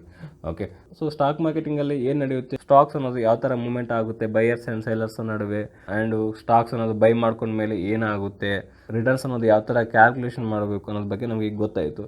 ಸೊ ಇದೆಲ್ಲ ಗೊತ್ತಾದ ಮೇಲೆ ಈಗ ನಾವು ಸ್ಟಾಕ್ ಮಾರ್ಕೆಟಿಂಗಲ್ಲಿ ಏನು ಮಾಡಬೇಕು ಅಂದರೆ ಯಾವ ಫೀಲ್ಡಿಗೆ ಫಿಟ್ ಆಗಬೇಕು? ಸ್ಟಾಕ್ ಮಾರ್ಕೆಟ್ಸ್ನ ಪ್ರೊಫೆಷ್ನಲಾಗಿ ತೊಗೋಬೋದಾ, ಅಥವಾ ನಾವು ಪಾರ್ಟ್ ಟೈಮ್ ಆಗಿ ಈ ಸ್ಟಾಕ್ ಮಾರ್ಕೆಟ್ಸ್ನ ಮಾಡ್ಬೋದಾ ಅಂತೇಳಿ ತಿಳ್ಕೊಂಡ್ರೆ, ಸ್ಟಾಕ್ ಮಾರ್ಕೆಟ್ಸ್ನ ನಾವು ಪ್ರೊಫೆಷ್ನಲ್ ತೊಗೋಬೋದು, ಪ್ರತಿಯೊಂದು ಮಾಡ್ಬೋದು. ಡೇ ಟ್ರೇಡಿಂಗ್ ಮಾಡ್ಬೋದು, ಸ್ಕ್ಯಾಪ್ಲಿಂಗ್ ಮಾಡ್ಬೋದು, ಸ್ವಿಂಗ್ ಟ್ರೇಡಿಂಗ್ ಮಾಡ್ಬೋದು, ಇನ್ವೆಸ್ಟ್ಮೆಂಟ್ಸ್ನೂ ಮಾಡ್ಬೋದು ಪ್ರೊಫೆಷ್ನಲ್ ಆಗಿ ತೊಗೊಂಡು. ಅಂದರೆ ಡೈಲಿ ಮಾರ್ನಿಂಗ್ ಟು ಈವ್ನಿಂಗ್ವರೆಗೆ ಇದ್ದರೆ ಸ್ಟಾಕ್ ಮಾರ್ಕೆಟಿಂಗೆಲ್ಲ ವರ್ಕ್ ಮಾಡ್ಕೋತಾ ಪ್ರೊಫೆಷ್ನಲ್ ಮಾಡ್ಕೋಬೋದು. ಅದೇ ಥರ ನಾವು ಪಾರ್ಟ್ ಟೈಮಲ್ಲೂ ಸ್ಟಾಕ್ ಮಾರ್ಕೆಟ್ಸ್ ಮೇಲೆ ಇನ್ವೆಸ್ಟ್ಮೆಂಟ್ಸ್ ಮತ್ತು ಟ್ರೇಡಿಂಗ್ ಅನ್ನೋದು ಮಾಡ್ಬೋದು. ಈಗ ಟ್ರೇಡಿಂಗ್ ಅಂದ್ರೇನು, ಪೊಸಿಷನಲ್ ಟ್ರೇಡಿಂಗ್ ಅಂದ್ರೇನು, ಇನ್ವೆಸ್ಟ್ಮೆಂಟ್ಸ್ ಅಂದ್ರೇನು ಅಂತೇಳಿ ತಿಳ್ಕೊಳ್ಳೋಣ. ಸೊ ಟ್ರೇಡಿಂಗ್ ಅಂದರೆ ಫಸ್ಟ್ ಟ್ರೇಡ್ ಅಂದರೆ ಬೈಯರ್ಸ್ ಏನು ಬೈ ಮಾಡ್ತಾರಲ್ವ ಶೇರ್ಸ್ಗಳು, ಬೈಯರ್ಸ್ ಏನು ಶೇರ್ಸ್ನ ಬೈ ಮಾಡ್ತಾರೆ. ಈಗ 100 ಶೇರ್ಸ್ ಈ ಬೈಯರ್ ಬೈ ಮಾಡ್ತಾ ಇದ್ದಾನೆ, 100 ಶೇರ್ಸ್ ಸೇಲರ್ ಅನ್ನೋರು ಸೇಲ್ ಮಾಡ್ತಾ ಇದ್ದಾರೆ. ಇದು ಟ್ರಾನ್ಸಾಕ್ಷನ್ ಆಗುತ್ತಲ್ಲ, ಇದಕ್ಕೆ ನಾವು ಟ್ರೇಡ್ ಅಂತೇವೆ. Okay, clear? So so trading ನಾವು ತೊಗೊಂಡ್ಮೇಲೆ ಸೊ ಒಂದೇ ದಿನದಲ್ಲಿ ಎಕ್ಸಿಟ್ ಆಗ್ಬೋದಾ, ಸ್ವಲ್ಪ ದಿನಗಳ ಕಾಲ ನಾವು ಹೋಲ್ಡ್ ಮಾಡ್ಕೋಬೋದಾ, ಅಥವಾ ನಾವು ಸ್ವಲ್ಪ ವರ್ಷಗಳವರೆಗೆ ನಾವು ಇದನ್ನು ಹೋಲ್ಡ್ ಮಾಡ್ಕೋಬೋದಾ, ಯಾವ ಥರ ಆದರೂ ಮಾಡ್ಬೋದು. ಓಕೆ, ಯಾಕಂದರೆ ಈಗ ಒಂದು ಸ್ಟಾಕ್ಸ್ನ ಬೈ ಮಾಡಿರ್ತೇವೆ, ಅದು ಸಿಂಗಲ್ ಡೇಯಲ್ಲೇ ನಮಗೆ ಒಂದು 5% ರಿಟರ್ನ್ ಕೊಟ್ಟಿರುತ್ತೆ. ಅದು ವೆರಿ ಗುಡ್ ರಿಟರ್ನ್. ಒನ್ ಡೇಯಲ್ಲಿ 5% ರಿಟರ್ನ್ ಕೊಟ್ಟಿದೆ ಅಂದರೆ ವೆರಿ ಗುಡ್ ರಿಟರ್ನ್ಸ್ ಅದು. ಸೊ 1 ಇಯರ್ವರೆಗೆ ಹೋಲ್ಡ್ ಮಾಡಿ 10% ತೊಗೋದಕ್ಕಿಂತ ಒನ್ ಡೇಯಲ್ಲಿ 5% ರಿಟರ್ನ್ ಬಂದಿದೆ ಅಂದರೆ ವೆರಿ ಗುಡ್ ರಿಟರ್ನ್ಸ್ ಅಲ್ಲ. ಸೊ ನಾವು ಯಾವ ಫೀಲ್ಡಿಗೆ ಫಿಟ್ ಆಗಬೇಕೀಗ? ಡೇ ಟ್ರೇಡರ್ಸ್ಗೆ ಫಿಟ್ ಆಗಬೇಕಾ, ಸ್ಕ್ಯಾಪ್ಲರ್ಸ್ಗೆ ಫಿಟ್ ಆಗಬೇಕಾ, ಸ್ವಿಂಗ್ ಟ್ರೇಡಿಂಗ್ಗೆ ಫಿಟ್ ಆಗಬೇಕಾ, ಮತ್ತು ಇನ್ವೆಸ್ಟ್ಮೆಂಟ್ಸ್ಗೆ ಫಿಟ್ ಆಗಬೇಕಾ? ಡೇ ಟ್ರೇಡರ್ಸ್ ಅಂದರೆ ಏನು? ಡೇ ಟ್ರೇಡರ್ಸ್ ಅಂದರೆ ಇವರು ಸ್ಟಾಕ್ ಮಾರ್ಕೆಟ್ಸ್ನ ಹವರ್ಸಲ್ಲಿ, ಅಂದರೆ ನಮ್ಮ ಇಂಡಿಯನ್ ಸ್ಟಾಕ್ ಮಾರ್ಕೆಟ್ ಅನ್ನೋದು 9:15 to 3:30ವರೆಗೆ ಸ್ಟಾಕ್ ಮಾರ್ಕೆಟಿಂಗ್ ಅನ್ನೋದು ನಡೀತಾ ಇರುತ್ತೆ. ಇವರು ಈ ಟೈಮ್ನ ಒಳಗಡೆ ಬೈಯಿಂಗ್ ಆ್ಯಂಡ್ ಸೇಲಿಂಗ್ ಆ್ಯಕ್ಟಿವಿಟಿ ಅನ್ನೋದು ಮಾಡ್ತಾರೆ. ಆ್ಯಂಡ್ ಇವ್ರು ಯಾವುದೇ ಒಂದು ಕಾರಣಕ್ಕೂ ಓವರ್ ನೈಟ್ ರಿಸ್ಕ್ ತೊಗೋಕ್ಕೆ ಇವ್ರಿಗೆ ಇಷ್ಟ ಇರುವುದಿಲ್ಲ. ಯಾವ ಥರ ಅಂದರೆ, ಈಗ ಸಪೋಸ್ TCS ಅಲ್ಲಿ ಒಂದು 100 ಶೇರ್ಸ್ನ ಬೈ ಮಾಡ್ತಾರೆ 3220 ಅಂತ ತಿಳ್ಕೊಳ್ಳೋಣ. ಈಗ ಪ್ರೈಸ್ ಅನ್ನೋದು ಇಂಕ್ರೀಸ್ ಆಗುತ್ತೆ, 3240ವರೆಗೆ ಇಂಕ್ರೀಸ್ ಆಗಿದೆ ಅಂತ ತಿಳ್ಕೊಳ್ಳೋಣ. ಅಂದರೆ 20 ರೂಪೀಸ್ ಇಂಕ್ರೀಸ್ ಆಯಿತು. ಇವರಿಗೆ ಪ್ರಾಫಿಟ್ ಎಷ್ಟಾಯಿತು? 2000 ರೂಪೀಸ್ ಪ್ರಾಫಿಟ್ ಆಯಿತು. ಅದೇ ಇವರು ಓವರ್ ನೈಟ್ ರಿಸ್ಕ್ ತೊಗೊಂಡು ನಾಳೆವರೆಗೆ ಹೋಲ್ಡ್ ಮಾಡಲ್ಲ. ಸ್ಟಾಕ್ ಮಾರ್ಕೆಟ್ಸ್ನ ಟೈಮಿಂಗ್ಸ್ ಏನಿದೆ 9:15 to 3:30ವರೆಗೆ ಅವ್ರ ಪೊಸಿಷನ್ ಅದು ಕ್ಲೋಸಿಂಗ್ ಮಾಡ್ಕೋತಾರೆ. ಇವರಿಗೆ ನಾವು ಡೇ ಟ್ರೇಡರ್ಸ್ ಅಂತೇವೆ ಅಥವಾ ಇಂಟ್ರಾಡೇ ಟ್ರೇಡರ್ಸ್ ಅಂತೇವೆ. ಇವರು ಯಾವುದೇ ಕಾರಣಕ್ಕೂ ಇವರು ಪೊಸಿಷನ್ ಅದು ಹೋಲ್ಡ್ ಮಾಡಲ್ಲ. ಡೇ ಟ್ರೇಡರ್ಸ್ ಯಾವಾಗೂ ಒಂದು ಸ್ಟಾಕ್ ಮೇಲೆ ಟ್ರೇಡಿಂಗ್ ಮಾಡೋದಿಲ್ಲ ಅವರು. ಸೊ ಮಿನಿಮಮ್ 5 to 7 ಸ್ಟಾಕ್ಸ್ಗಳಲ್ಲಿ ಇಂಟ್ರಾಡೇ ಟ್ರೇಡಿಂಗ್ ಅದು ಮಾಡ್ತಾ ಇರ್ತಾರೆ ಆ್ಯಸ್ ಪರ್ ಮೂಮೆಂಟ್ಸ್ಗಳ ಮೇಲೆ. ಅಂದರೆ ಮಾರ್ನಿಂಗ್ 9:15 to 3:30ವರೆಗೆ ಪೊಸಿಷನ್ಸ್ಗಳನ್ನ ಬೈ ಮಾಡಿಕೊಂಡು ಅವ್ರ ಪೊಸಿಷನ್ಸನ್ನು ಕ್ಲೋಸಿಂಗ್ ಮಾಡ್ಕೋತಾರಲ್ಲ, ಅವ್ರಿಗೆ ನಾವು ಇಂಟ್ರಾಡೇ ಟ್ರೇಡರ್ಸ್ ಅಂತೇವೆ ಅಥವಾ ಡೇ ಟ್ರೇಡರ್ಸ್ ಅಂತೇವೆ. ಅದೇ ಅವ್ರಿಗೆ ಪ್ರಾಫಿಟೇ ಬರಲಿ ಲಾಸೇ ಬರಲಿ ಪೊಸಿಷನ್ಸನ್ನು ಕ್ಲೋಸ್ ಮಾಡ್ಕೋತಾರೆ. ಓಕೆ, ಆ್ಯಂಡ್ ನೆಕ್ಸ್ಟ್ ಒಂದು ಸ್ಕ್ಯಾಪ್ಲರ್ಸ್. ಸ್ಕ್ಯಾಪ್ಲರ್ಸ್ ಅಂದರೆ ಏನು? ಇವರು ಡೇ ಟ್ರೇಡರ್ಸ್ ಥರನೇ, ಅಂದರೆ 9:15 to 3:30 ಒಳಗಡೆ ಇವರು ತಮ್ಮ ಪೊಸಿಷನ್ಸನ್ನು ಬೈ ಮಾಡಿಕೊಂಡು ಪೊಸಿಷನ್ಸ್ಗಳನ್ನ ಕ್ಲೋಸ್ ಮಾಡ್ಕೋತಾರೆ. ಯಾವ ಥರದ ಓವರ್ ನೈಟ್ ರಿಸ್ಕ್ ಅಂತ ತರೋದಿಲ್ಲ. ಬಟ್ ಸ್ಕ್ಯಾಪ್ಲರ್ಸ್ ಅನ್ನೋರು ಏನು ಮಾಡ್ತಾರೆ ಅಂದರೆ ವೆರಿ ಸ್ಮಾಲ್ ಮೂಮೆಂಟಲ್ಲಿ ಹ್ಯೂಜ್ ಕ್ವಾಂಟಿಟಿಯಿಂದ ಟ್ರೇಡ್ ಮಾಡ್ತಾರೆ. ಯಾವ ಥರ ಅಂದರೆ, ಸಪೋಸ್ ಎಕ್ಸಾಂಪಲ್ಗೆ ಈಗ SBI ಬ್ಯಾಂಕ್ ಇದೆ. ಸೊ ಇದೊಂದು 380 ರೂಪೀಸಲ್ಲಿ ಟ್ರೇಡಿಂಗ್ ಆಗ್ತಿದೆ ಅಂತ ತಿಳ್ಕೊಳ್ಳೋಣ. 380 ಇವರು ಒಂದು 10,000 ಶೇರ್ಸ್ಗಳನ್ನ ಬೈ ಮಾಡ್ತಾರೆ. ಆ್ಯಂಡ್ 381 ಇಂಕ್ರೀಸ್ ಆಯಿತು, ಜಸ್ಟ್ 1 ರೂಪಿ ಇಂಕ್ರೀಸ್ ಆದ್ರೂ ಅವರು ಸೇಲ್ ಮಾಡ್ತಾರೆ. ಅವ್ರಿಗೆ ಎಷ್ಟು ಪ್ರಾಫಿಟ್ ಬಂತು? ಈಗ 10,000 ರೂಪೀಸ್ ಅನ್ನೋದು ಪ್ರಾಫಿಟ್ ಆಯಿತು. ಅಂದರೆ ಹ್ಯೂಜ್ ಆಫ್ ಕ್ವಾಂಟಿಟೀಸ್, ಭಾಳಷ್ಟು ಜಾಸ್ತಿ ಕ್ವಾಂಟಿಟೀಸ್ಗಳ ಮೇಲೆ, ಭಾಳಷ್ಟು ಹೆಚ್ಚಿನ ಕ್ವಾಂಟಿಟೀಸ್ಗಳ ಮೇಲೆ ಇವರು ಒಂದು ಬೈಯಿಂಗ್ ಆ್ಯಂಡ್ ಸೇಲಿಂಗ್ ಆ್ಯಕ್ಟಿವಿಟಿನ ಮಾಡ್ತಾ ಇರ್ತಾರೆ. ಜಾಸ್ತಿ ವೆರಿ ಸ್ಮಾಲ್ ಮೂಮೆಂಟ್, ಹೆಚ್ಚಿನ ಮೂಮೆಂಟನ್ನು ಎಕ್ಸ್ಪೆಕ್ಟೇಷನ್ ಮಾಡೋದಿಲ್ಲ ಇವರು. ಹೈ ಕ್ವಾಂಟಿಟೀಸ್ಗಳ ಮೇಲೆ ಇವರು ಟ್ರೇಡಿಂಗ್ ಮಾಡ್ತಾರೆ. ಇವರಿಗೆ ನಾವು ಸ್ಕ್ಯಾಪ್ಲರ್ಸ್ ಅಂತೇವೆ. ಇವರು ಡೇ ಟ್ರೇಡರ್ಸೇ, ಇವರು ಇಂಟ್ರಾಡೇ ಟ್ರೇಡರ್ಸೇ. ಹ್ಯೂಜ್ ಕ್ವಾಂಟಿಟೀಸ್ ಮೇಲೆ ಬೈ ಮಾಡ್ತಾರೆ, ಅದನ್ನು ವೆರಿ ಸ್ಮಾಲ್ ಮೂಮೆಂಟಲ್ಲೇ ಪ್ರಾಫಿಟ್ ಬುಕ್ಕಿಂಗ್ ಅನ್ನೋದು ಮಾಡ್ಕೋತಾರೆ. ಸ್ಕ್ಯಾಪ್ಲರ್ಸ್ಗೆ ಸ್ವಲ್ಪ ಎಕ್ಸ್ಪೀರಿಯನ್ಸ್ ಅನ್ನೋದು ಬೇಕಾಗುತ್ತೆ. ಸೊ ನೆಕ್ಸ್ಟ್ ಒಂದು ಸ್ವಿಂಗ್ ಟ್ರೇಡಿಂಗ್. ಸ್ವಿಂಗ್ ಟ್ರೇಡಿಂಗ್ ಅಥವಾ ಪೊಸಿಷನಲ್ ಟ್ರೇಡಿಂಗ್ ಅಂದರೆ ಇವರು ಸ್ಲೈಟ್ಲಿ ಸ್ವಲ್ಪ ಲಾಂಗರ್ ಟೈಮ್ ಡ್ಯೂರೇಷನ್ ತೊಗೊತಾರೆ. ಯಾವ ಥರ ಅಂದರೆ, ಇವತ್ತು ಬೈ ಮಾಡಿಕೊಂಡು 1 ಡೇ ವೆಯ್ಟ್ ಮಾಡೋದು, 2 ಡೇಸ್ ವೆಯ್ಟ್ ಮಾಡ್ಬೋದು, 3 ಡೇಸು, 1 ವೀಕು, ಈ ಥರ ಸ್ವಲ್ಪ ಸಮಯವರೆಗೆ ಅವರು ವೆಯ್ಟ್ ಮಾಡ್ತಾರೆ. ಕಂಪ್ಲೀಟ್ ಟ್ರೆಂಡ್ ಮೂಮೆಂಟ್ ಕ್ಯಾಚ್ ಮಾಡೋಕ್ಕೆ ಪ್ರಯತ್ನಿಸ್ತಾರೆ ಈ ಪೊಸಿಷನಲ್ ಟ್ರೇಡರ್ಸ್ ಅನ್ನೋರು. ಬಟ್ ಇವರು ಓವರ್ ನೈಟ್ ರಿಸ್ಕ್ ತೊಗೋಕ್ಕೆ ರೆಡಿ ಆಗಿರ್ತಾರೆ. ಓವರ್ ನೈಟ್ ರಿಸ್ಕ್ ಅಂದರೆ ಏನು? ಸ್ಟಾಕ್ ಮಾರ್ಕೆಟ್ಸ್ ಇವತ್ತು ಮೂಮೆಂಟ್ ಆಗಿದೆ, ಓವರ್ ನೈಟಲ್ಲಿ ಏನಾದರೂ ಆಗ್ಬೋದು. ನಮಗೆ 9:15 to 3:30ವರೆಗೆ ಮಾರ್ಕೆಟ್ ಹವರ್ಸು. 3:30 ಆದಮೇಲೆ ಮತ್ತು ನೆಕ್ಸ್ಟ್ ಡೇ ಮಾರ್ನಿಂಗ್ 9:15 ಒಳಗೆ ಗ್ಲೋಬಲಿ ಏನಾದರೂ ನಡಿಬೋದು. ಒಂದು ಪಾಸಿಟಿವ್ ನ್ಯೂಸ್ ಆದರೂ ನಡಿಬೋದು, ಒಂದು ನೆಗೆಟಿವ್ ನ್ಯೂಸ್ ಆದರೂ ನಡಿಬೋದು. ಅದರಿಂದ ಸ್ಟಾಕ್ ಮಾರ್ಕೆಟ್ಗೆ ಭಾಳಷ್ಟು ಎಫೆಕ್ಟ್ ಆಗಿರುತ್ತೆ. ಆ ಥರದ ರಿಸ್ಕ್ ತೊಗೋಕ್ಕೆ ಈ ಪೊಸಿಷನಲ್ ಟ್ರೇಡರ್ಸ್ ಅನ್ನೋರು ರೆಡಿ ಆಗಿರ್ತಾರೆ. ಓಕೆ, ಸ್ವಿಂಗ್ ಟ್ರೇಡಿಂಗ್ ಅಂದರೆ ಏನು? ಪೊಸಿಷನ್ಸ್ಗಳನ್ನ ಬೈ ಮಾಡಿಕೊಂಡು ಸ್ವಲ್ಪ ಹೋಲ್ಡಿಂಗ್ ಮಾಡ್ಕೋತಾರೆ, ಒಂದು 2 or 3 ಡೇಸ್ವರೆಗೆ ಅಥವಾ 1 ವೀಕ್ 15 ಡೇಸ್ವರೆಗೂ ಹೋಲ್ಡ್ ಮಾಡ್ಕೋಬೋದು. ಇದಕ್ಕೆ ನಾವು ಸ್ವಿಂಗ್ ಟ್ರೇಡರ್ಸ್ ಅಂತೇವೆ. And next one investors. Investors ಅಂದರೆ ಗೊತ್ತಿದಲ್ಲ ನಮಗೆ. ಇವರು ಒಂದು ಕಂಪ್ನಿಯ ಗುಡ್ ಪರ್ಫಾರ್ಮೆನ್ಸಲ್ಲಿರೋ ಕಂಪ್ನಿಗಳ ಮೇಲೆ ಇನ್ವೆಸ್ಟ್ಮೆಂಟ್ ಮಾಡ್ತಾರೆ. ಅಂದರೆ ಅಪ್ಕಮಿಂಗ್ ಡೇಸ್ಗಳಲ್ಲಿ ಅಥವಾ ನೆಕ್ಸ್ಟ್ ಫ್ಯೂ ಇಯರ್ಸಲ್ಲಿ ಆ ಸ್ಟಾಕ್ ಅನ್ನೋದು ಭಾಳಷ್ಟು ಪರ್ಫಾರ್ಮ್ ಮಾಡುತ್ತೆ ಅಂತ ತಿಳ್ಕೊಂಡು ಆ ಸ್ಟಾಕ್ಸಲ್ಲಿ ಇನ್ವೆಸ್ಟ್ಮೆಂಟ್ ಮಾಡ್ತಾರೆ. ಸೊ ಯಾವ ಥರ ಪರ್ಫಾರ್ಮ್ ಮಾಡುತ್ತೆ?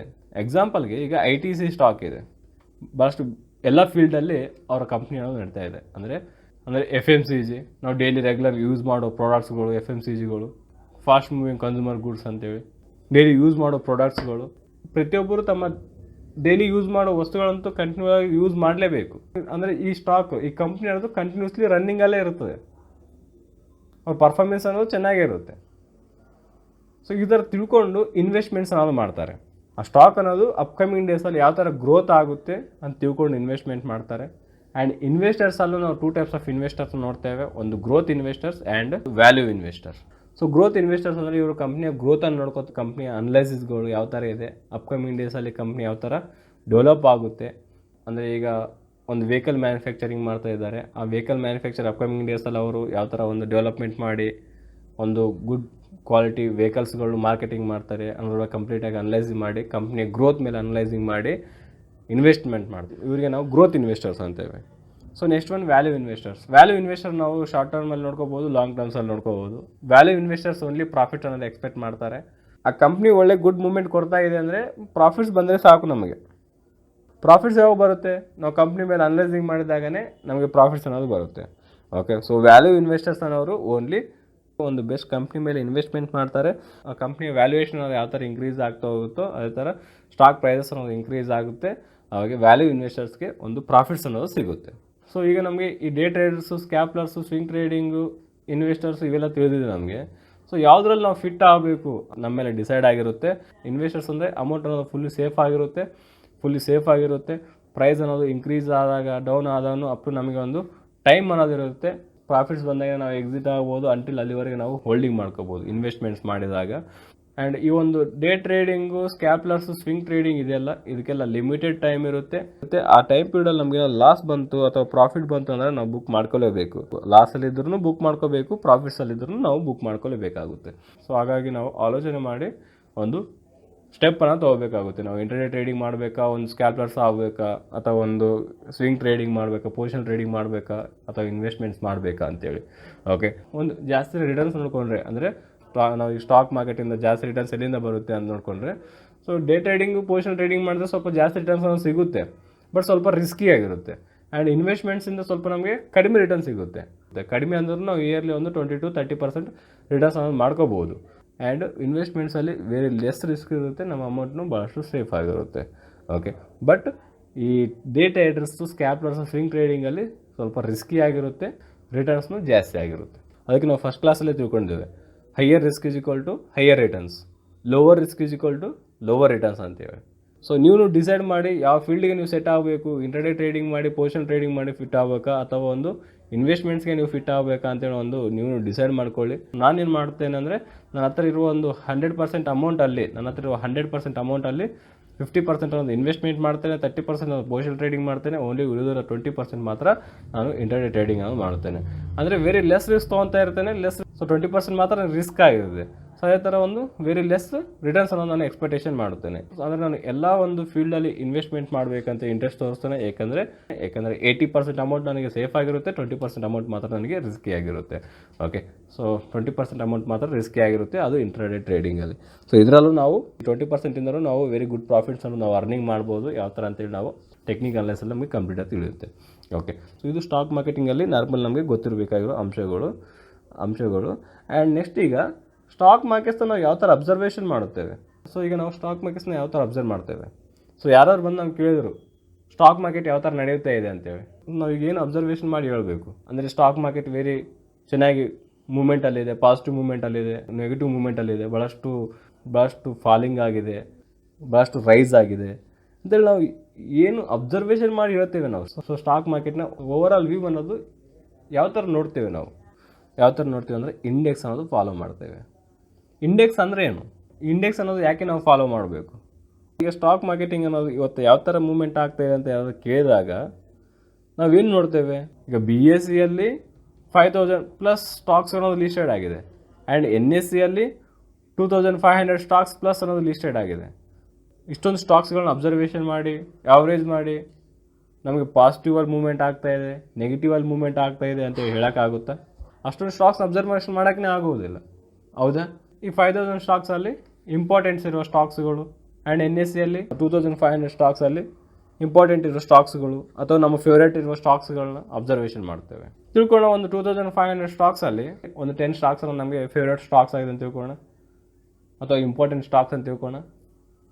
ಸೊ ಈ 10 ಸ್ಟಾಕ್ಸ್ನ ನಾವು ಅಬ್ಸರ್ವೇಷನ್ ಮಾಡಿದಾಗ ಎಲ್ಲ ಸ್ಟಾಕ್ಸ್ಗಳು ಪಾಸಿಟಿವಲ್ಲಿದೆ ಅಂದರೆ ಮಾರ್ಕೆಟ್ ಅನ್ನೋದು ಪಾಸಿಟಿವಲ್ಲಿದೆ, ಅಥವಾ ಎಲ್ಲ ಸ್ಟಾಕ್ಸ್ಗಳು ಸ್ವಲ್ಪ ನೆಗೆಟಿವಲ್ಲಿದೆ ಅಂದರೆ ಮಾರ್ಕೆಟ್ ಅನ್ನೋದು ನೆಗೆಟಿವಲ್ಲಿದೆ, ಅಥವಾ ಈ ಎಲ್ಲ ಸ್ಟಾಕ್ಸ್ಗಳು ಸ್ವಲ್ಪ ಸ್ಟಾಕ್ಸ್ಗಳು ಪಾಸಿಟಿವಲ್ಲಿದೆ, ಸ್ವಲ್ಪ ಸ್ಟಾಕ್ಸ್ಗಳು ನೆಗೆಟಿವಲ್ಲಿದೆ ಅಂದರೆ ನಾವು ಸೈಡ್ ವೇಸ್ ಮೂವ್ಮೆಂಟಲ್ಲಿದೆ ಅಂತೇಳಿ ನಾವು ತಿಳ್ಕೊಬೋದು. ಆದರೆ ಈಗ 2500 ಸ್ಟಾಕ್ಸಲ್ಲಿ 10 ಸ್ಟಾಕ್ಸ್ ಅನ್ನೋದು ನಮ್ಮ ಇಂಪಾರ್ಟೆಂಟ್ ಸ್ಟಾಕ್ಸ್ ಆಯಿತು. ಬೇರೆಯವ್ರಿಗೆ ಇನ್ನೂ ಬೇರೆ ಸ್ಟಾಕ್ಸ್ಗಳು ಇಂಪಾರ್ಟೆಂಟ್ ಸ್ಟಾಕ್ಸ್ ಆಗಿರುತ್ತೆ. ಅವ್ರು 10 ಸ್ಟಾಕ್ಸ್ನ ಅಬ್ಸರ್ವೇಷನ್ ಮಾಡಲ್ಲ, ಅವರು 50 ಸ್ಟಾಕ್ಸ್ನ ಅಬ್ಸರ್ವೇಷನ್ ಮಾಡ್ತಾ ಇರ್ತಾರೆ. ಹೌದಾ? ಸ್ಟಾಕ್ ಮಾರ್ಕೆಟ್ನ ಒಬ್ಬೊಬ್ಬರ ಸ್ಟಾಕ್ ಮಾರ್ಕೆಟ್ನ ವ್ಯೂ ಅನ್ನೋದು ಚೇಂಜ್ ಆಗುತ್ತೆ. ಹಾಗಾಗಿ ನಮ್ಮ ಈ NSE BSE ಸ್ಟಾಕ್ ಎಕ್ಸ್ಚೇಂಜಸ್ ಅನ್ನೋರು ಇಂಡೆಕ್ಸ್ ಅನ್ನೋದು ಕ್ರಿಯೇಟ್ ಮಾಡಿದ್ದಾರೆ. ಇಂಡೆಕ್ಸ್ ಅಂದರೆ ಏನು? ಪರಿವಿಡಿ. ನಾವು ಸ್ಕೂಲಲ್ಲಿ ಓದ್ತಾ ಇರ್ತೀವಿ ಪರಿವಿಡಿ ಅಂತೇಳಿ. ಪರಿವಿಡಿಯಲ್ಲಿ ಏನಿರುತ್ತೆ? ಇಂಪಾರ್ಟೆಂಟ್ ಟಾಪಿಕ್ಸ್ನ ಹೆಸರುಗಳಿರುತ್ತೆ. ಹೌದಾ? ಅದೇ ಥರ ಇಂಡೆಕ್ಸಲ್ಲಿ ಈಗ BSE ಇದೆ ಆ್ಯಂಡ್ NSE ಇದೆ, Bombay stock exchange and national stock exchange. Bombay stock ಎಕ್ಸ್ಚೇಂಜಲ್ಲಿ 5000 ಸ್ಟಾಕ್ಸ್ ಇದೆ ಆ್ಯಂಡ್ NSEಯಲ್ಲಿ 2500 ಸ್ಟಾಕ್ಸ್ ಅನ್ನೋದಿದೆ. ಸೊ BSEಯಲ್ಲಿ ಇಂಪಾರ್ಟೆಂಟ್ ಸ್ಟಾಕ್ಸ್ ಅನ್ನೋದು ಇಂಡೆಕ್ಸಲ್ಲಿ ಇರ್ತಾರೆ, ಅದೇ ಥರ NSEಯಲ್ಲಿ ಇಂಪಾರ್ಟೆಂಟ್ ಸ್ಟಾಕ್ಸ್ ಅನ್ನೋದು ಇಂಡೆಕ್ಸಲ್ಲಿ ಇರ್ತಾರೆ. ಸ್ಟಾಕ್ ಮಾರ್ಕೆಟ್ನ ಡೈರೆಕ್ಷನ್ ಅನ್ನೋದು ಯಾವ ಥರ ಇದೆ ಅಂತೇಳಿ ಹೇಳ್ತೇವೆ. ಈ ಇಂಡೆಕ್ಸ್ ಅನ್ನೋದು ಸೆನ್ಸೆಕ್ಸ್ ಆಗಿರ್ಬೋದು, ನಿಫ್ಟಿ ಆಗಿರ್ಬೋದು, ಇಂಡೆಕ್ಸ್ಗಳಿವು ತಿಳ್ಕೋಣ ಈಗ. ಬಟ್ ಈ ಇಂಡೆಕ್ಸ್ ಅನ್ನೋದು ಒಂದು ಕಂಟ್ರಿಯ ಎಕ್ನಾಮಿ ಅನ್ನೋದು ತೋರಿಸಿಕೊಡುತ್ತೆ, ಆರ್ಥಿಕ ಪರಿಸ್ಥಿತಿಯನ್ನು ತೋರಿಸಿಕೊಡುತ್ತೆ, ಆ್ಯಂಡ್ ಆ ಕಂಟ್ರಿಯ ಓವರಾಲ್ ಮಾರ್ಕೆಟ್ ಡೈರೆಕ್ಷನ್ಸು ಆ್ಯಂಡ್ ಆ ಕಂಟ್ರಿಯ ಎಕನಾಮಿಕಲ್ ಸಿಚುವೇಶನ್ಸ್ಗಳು ಯಾವ ಥರ ಇದೆ ಅಂತ ಕಂಪ್ಲೀಟಾಗಿ ನಾವು ಈ ಒಂದು ಇಂಡೆಕ್ಸ್ಗಳನ್ನ ಫಾಲೋ ಮಾಡಿದರೆ ನಮಗೆ ತಿಳಿಯುತ್ತೆ. ನಮಗೆ ಇಂಡಿಯನ್ ಸ್ಟಾಕ್ ಮಾರ್ಕೆಟಿಂಗಲ್ಲಿ 2 ಇಂಪಾರ್ಟೆಂಟ್ ಇಂಡೆಕ್ಸ್ಗಳಿವೆ, ಸೆನ್ಸೆಕ್ಸ್ ಮತ್ತು ನಿಫ್ಟಿ 50 ಅನ್ನೋದು ಇವೆರಡು ನಮಗೆ ವೆರಿ ಇಂಪಾರ್ಟೆಂಟ್ ಇಂಡೆಕ್ಸ್ ಆಗಿರುತ್ತೆ. ಸೊ ಸ್ಟಾಕ್ ಎಕ್ಸ್ಚೇಂಜಸ್ಗಳು ಈಗ BSE Bombay stock exchange, Bombay stock exchange index ಯಾವುದು? ಸೆನ್ಸೆಕ್ಸ್. ಇಂಡೆಕ್ಸ್ ಅಂದರೆ ಏನು? ಈಗ ಬಾಂಬೆ ಸ್ಟಾಕ್ ಎಕ್ಸ್ಚೇಂಜಲ್ಲಿ 5000+ ಸ್ಟಾಕ್ಸ್ಗಳು ಲಿಸ್ಟೆಡ್ ಆಗಿದೆ. ಇಂಪಾರ್ಟೆಂಟ್ ಇರುವ ಸ್ಟಾಕ್ಸ್ ತೊಗೊಂಡು ಗ್ರೂಪ್ ಮಾಡ್ತಾರೆ, ಅದಕ್ಕೆ ನಾವು ಇಂಡೆಕ್ಸ್ ಅಂತೇವೆ. ಸೊ BSE ಇಂಡೆಕ್ಸ್ ಯಾವುದು? ಸೆನ್ಸೆಕ್ಸ್. ಸೊ ನೀವೆಲ್ಲ ನೋಡಿದಾಗ S&P ಸೆನ್ಸೆಕ್ಸ್ ಅಂತ ಇರುತ್ತೆ. S&P ಅಂದರೆ standard and poor. Standard and poor ಅನ್ನೋದು ಗ್ಲೋಬಲ್ ರೇಟಿಂಗ್ ಏಜೆನ್ಸಿ. ಇದೊಂದು ಕಂಪ್ನಿ. BSE ಅವರಿಗೆ ಏನು ಹೆಲ್ಪ್ ಮಾಡಿ ಕೊಡ್ತಾರೆ ಇವರು ಅಂದರೆ, ಸೊ ಇವ್ರು ಏನು ಹೆಲ್ಪ್ ಮಾಡಿ ಕೊಡ್ತಾರೆ ಅಂದರೆ ಇಂಡೆಕ್ಸ್ನ ಕನ್ಸ್ಟ್ರಕ್ಷನ್ ಅನ್ನೋದು ಮೇಂಟೈನ್ ಮಾಡ್ತಾರೆ. ಅದ್ರ ಸಲುವಾಗಿ ಒಂದು S&P ಸೆನ್ಸೆಕ್ಸ್ ಅನ್ನೋದು ಬರುತ್ತೆ ನಮಗೆ. ಪ್ರತಿ ಸಾರಿ ಇವರ ಅಂಡರಲ್ಲೇ ಕನ್ಸ್ಟ್ರಕ್ಷನ್ ಇರುತ್ತೆ, ಅದು ಸೆನ್ಸೆಕ್ಸ್ ಅನ್ನೋದು. ಓಕೆ, ಸೊ BSE ಇಂಡೆಕ್ಸ್ ಯಾವುದು? ಸೆನ್ಸೆಕ್ಸ್. ಚೆನ್ನಾಗಿ ನೆನ್ಪಿಟ್ಕೊಳ್ಳಿ. BSE ಅಂದರೆ ಏನು? Stock exchange. ಇವರ ಇಂಡೆಕ್ಸ್ ಯಾವುದು? ಸೆನ್ಸೆಕ್ಸ್. Stock exchange. ಸ್ಟಾಕ್ ಎಕ್ಸ್ಚೇಂಜ್ನ ಕೆಲಸ ಏನು? ಬೈಯರ್ಸ್ಗೆ ಸೇಲರ್ಸ್ ಹುಡ್ಕೊಡೋದು, ಸೇಲರ್ಸ್ಗೆ ಬೈಯರ್ಸ್ ಹುಡ್ಕೋದೇ ಸ್ಟಾಕ್ ಎಕ್ಸ್ಚೇಂಜ್ನ ಕೆಲಸ. ಆ್ಯಂಡ್ BSEಯಲ್ಲಿ ಎಷ್ಟು ಕಂಪ್ನಿಗಳು ಲಿಸ್ಟೆಡ್ ಆಗಿದೆ? 5000+ ಕಂಪ್ನಿಗಳು ಲಿಸ್ಟೆಡ್ ಆಗಿದೆ. ಸೊ ಈಗ ಓವರಾಲ್ ಡೈರೆಕ್ಷನ್ ನೋಡಬೇಕು. ಈಗ BSE ಓವರಾಲ್ ಮಾರ್ಕೆಟ್ ಮೂವ್ಮೆಂಟ್ ನೋಡಬೇಕು ಅಂದರೆ ನಾವು ಸೆನ್ಸೆಕ್ಸ್ ಅನ್ನೋದು ಫಾಲೋ ಮಾಡಿದ್ರೆ ಮುಗಿದೋಗುತ್ತೆ. ಸೆನ್ಸೆಕ್ಸ್ನ ಫಾಲೋ ಮಾಡಿದ್ರೆ ಓವರಾಲ್ ಡೈರೆಕ್ಷನ್ ಅನ್ನೋದು ತೋರಿಸಿಕೊಡುತ್ತೆ. ಅವು ನಮಗೆ ಇಂಪಾರ್ಟೆಂಟ್ ಸ್ಟಾಕ್ಸ್ ಆಗಿರುತ್ತೆ. ಯಾಕೆ ಇಂಪಾರ್ಟೆಂಟ್ ಆಗಿರುತ್ತೆ ಅಂದರೆ ನೆಕ್ಸ್ಟ್ ತಿಳ್ಕೊಳ್ಳೋಣ ನಾವು. ಓಕೆ, ಆ್ಯಂಡ್ ಅದೇ ಥರ NSE national stock exchange and national stock ಎಕ್ಸ್ಚೇಂಜ್ನ ಇಂಡೆಕ್ಸ್ ಯಾವುದು? ನಿಫ್ಟಿ 50. ಇದನ್ನು ನಾವು CNX ನಿಫ್ಟಿ ಅಂತ ನೋಡ್ತಾ ಇರ್ತೇವೆ. ಈಗ NSEಯಲ್ಲಿ 2500+ ಸ್ಟಾಕ್ಸ್ಗಳು ಲಿಸ್ಟಿಂಗ್ ಆಗಿದೆ. ಇದರಲ್ಲಿ ಇಂಪಾರ್ಟೆಂಟ್ ಸ್ಟಾಕ್ಸ್ ಅನ್ನೋದು ತೊಗೊಂಡು ನಿಫ್ಟಿ 50 ಮಾಡಿದಾರಲ್ವ, ಅಂದರೆ ಇದೊಂದು ಕನ್ಸ್ಟ್ರಕ್ಷನ್ ಮಾಡಿದ್ದಾರೆ. ನಿಫ್ಟಿ 50 ಇಂಡೆಕ್ಸ್ ಅನ್ನೋದು ಕನ್ಸ್ಟ್ರಕ್ಷನ್. ಈ ಒಂದು ಕನ್ಸ್ಟ್ರಕ್ಷನ್ ಯಾರು ಮೇಂಟೈನ್ ಮಾಡ್ತಾರೆ ಅಂದರೆ IISL ಅನ್ನೋರು ಮಾಡ್ತಾರೆ. India index service and product limited ಅನ್ನೋರು ಇದನ್ನು ಮೇಂಟೈನ್ ಮಾಡ್ತಾರೆ.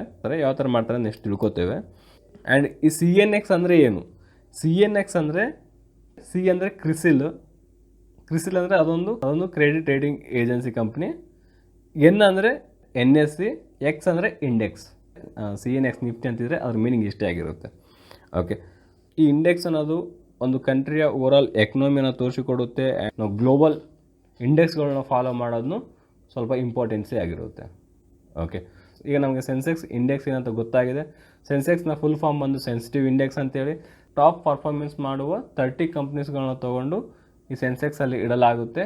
ಓಕೆ, ಅಂದರೆ BSEಯಲ್ಲಿ 5000+ ಕಂಪ್ನಿಗಳಿವೆ. ಈ 5000+ ಕಂಪ್ನಿಯಲ್ಲಿ ಓನ್ಲಿ 30 ಕಂಪ್ನೀಸ್ಗಳನ್ನು ತೊಗೊಂಡು ಇಂಡೆಕ್ಸ್ ಅನ್ನೋದು ಮಾಡಲಾಗಿದೆ. ಇಂಡೆಕ್ಸ್ ಅನ್ನೋದು ಗ್ರೂಪು. ಇದಕ್ಕೆ ನಾವು ಸೆನ್ಸೆಕ್ಸ್ ಅಂತೇಳಿ ಹೆಸರಿಡಲಾಗಿದೆ. ಓಕೆ, ಸೊ 5000 ಸ್ಟಾಕ್ಸ್ ನೋಡುವ ಅವಶ್ಯಕತೆ ಇಲ್ಲ. ಓನ್ಲಿ ನಾವು ಈ ಸೆನ್ಸೆಕ್ಸ್ನ ನೋಡಿದರೆ BSE ಓವರಾಲ್ ಡೈರೆಕ್ಷನ್ ಯಾವ ಕಡೆಗಿದೆ ಅಂತ ನಾವು ಹೇಳ್ಬೋದು. ಈಗ ಟಾಪ್ 30 ಕಂಪ್ನಿಗಳು ಪಾಸಿಟಿವ್ ಮೂವ್ಮೆಂಟ್ ಆಯಿತು ಅಂದರೆ ಸೆನ್ಸೆಕ್ಸ್ ಅನ್ನೋದು ಪಾಸಿಟಿವ್ ಮೂವ್ಮೆಂಟ್ ಆಗುತ್ತೆ. ಈ 30 ಕಂಪ್ನಿಗಳು ನೆಗೆಟಿವ್ ಮೂವ್ಮೆಂಟ್ ಆಯಿತು ಅಂದರೆ ಸೆನ್ಸೆಕ್ಸ್ ಅನ್ನೋದು ನೆಗೆಟಿವ್ ಮೂವ್ಮೆಂಟ್ ಆಗಿದೆ ಅಂತ ನಾವು ಹೇಳ್ತೇವೆ. ಆ್ಯಂಡ್ ಈ ಸೆನ್ಸೆಕ್ಸ್ ಇಂಡೆಕ್ಸ್ ಅನ್ನೋದು 1979 ಇಂಟ್ರೊಡ್ಯೂಸ್ ಮಾಡಿದರು. ಆ ಸಮಯಕ್ಕೆ ಸೆನ್ಸೆಕ್ಸ್ನ ವ್ಯಾಲ್ಯೂ ಬಂದು 100 rupees.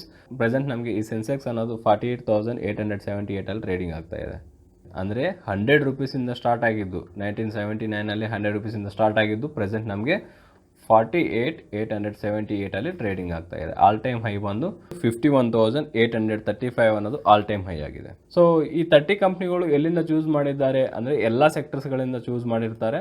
Pharma, auto sector, mining, engineering, IT, finance and oil and gas sectors, ಈ ಥರ ಪ್ರತಿಯೊಂದು ಸೆಕ್ಟರ್ಸ್ಗಳಲ್ಲಿ ಟಾಪ್ ಪರ್ಫಾರ್ಮೆನ್ಸ್ ಮಾಡುವ 30 ಕಂಪ್ನೀಸ್ಗಳನ್ನ ಸೆಲೆಕ್ಟ್ ಮಾಡಿಕೊಂಡು ಈ ಸೆನ್ಸೆಕ್ಸಲ್ಲಿ ಇಡಲಾಗಿರುತ್ತೆ. ಓಕೆ, ಸೆಕ್ಟರ್ಸ್ ಅಂದರೆ ಏನಂತ ನಾವು ನೆಕ್ಸ್ಟ್ ತಿಳ್ಕೊಳ್ಳೋಣ. ಅದೇ ಥರ ನಿಫ್ಟಿ ಇಂಡೆಕ್ಸ್, NSE ಇಂಡೆಕ್ಸ್ ಯಾವುದು? ನಿಫ್ಟಿ 50. NSE ಇಂಡೆಕ್ಸ್ ಯಾವುದು? ನಿಫ್ಟಿ 50. NSE ಅಂದರೆ ಏನು? National stock exchange. ಇವ್ರ ಇಂಡೆಕ್ಸ್ ಯಾವುದು? ನಿಫ್ಟಿ 50.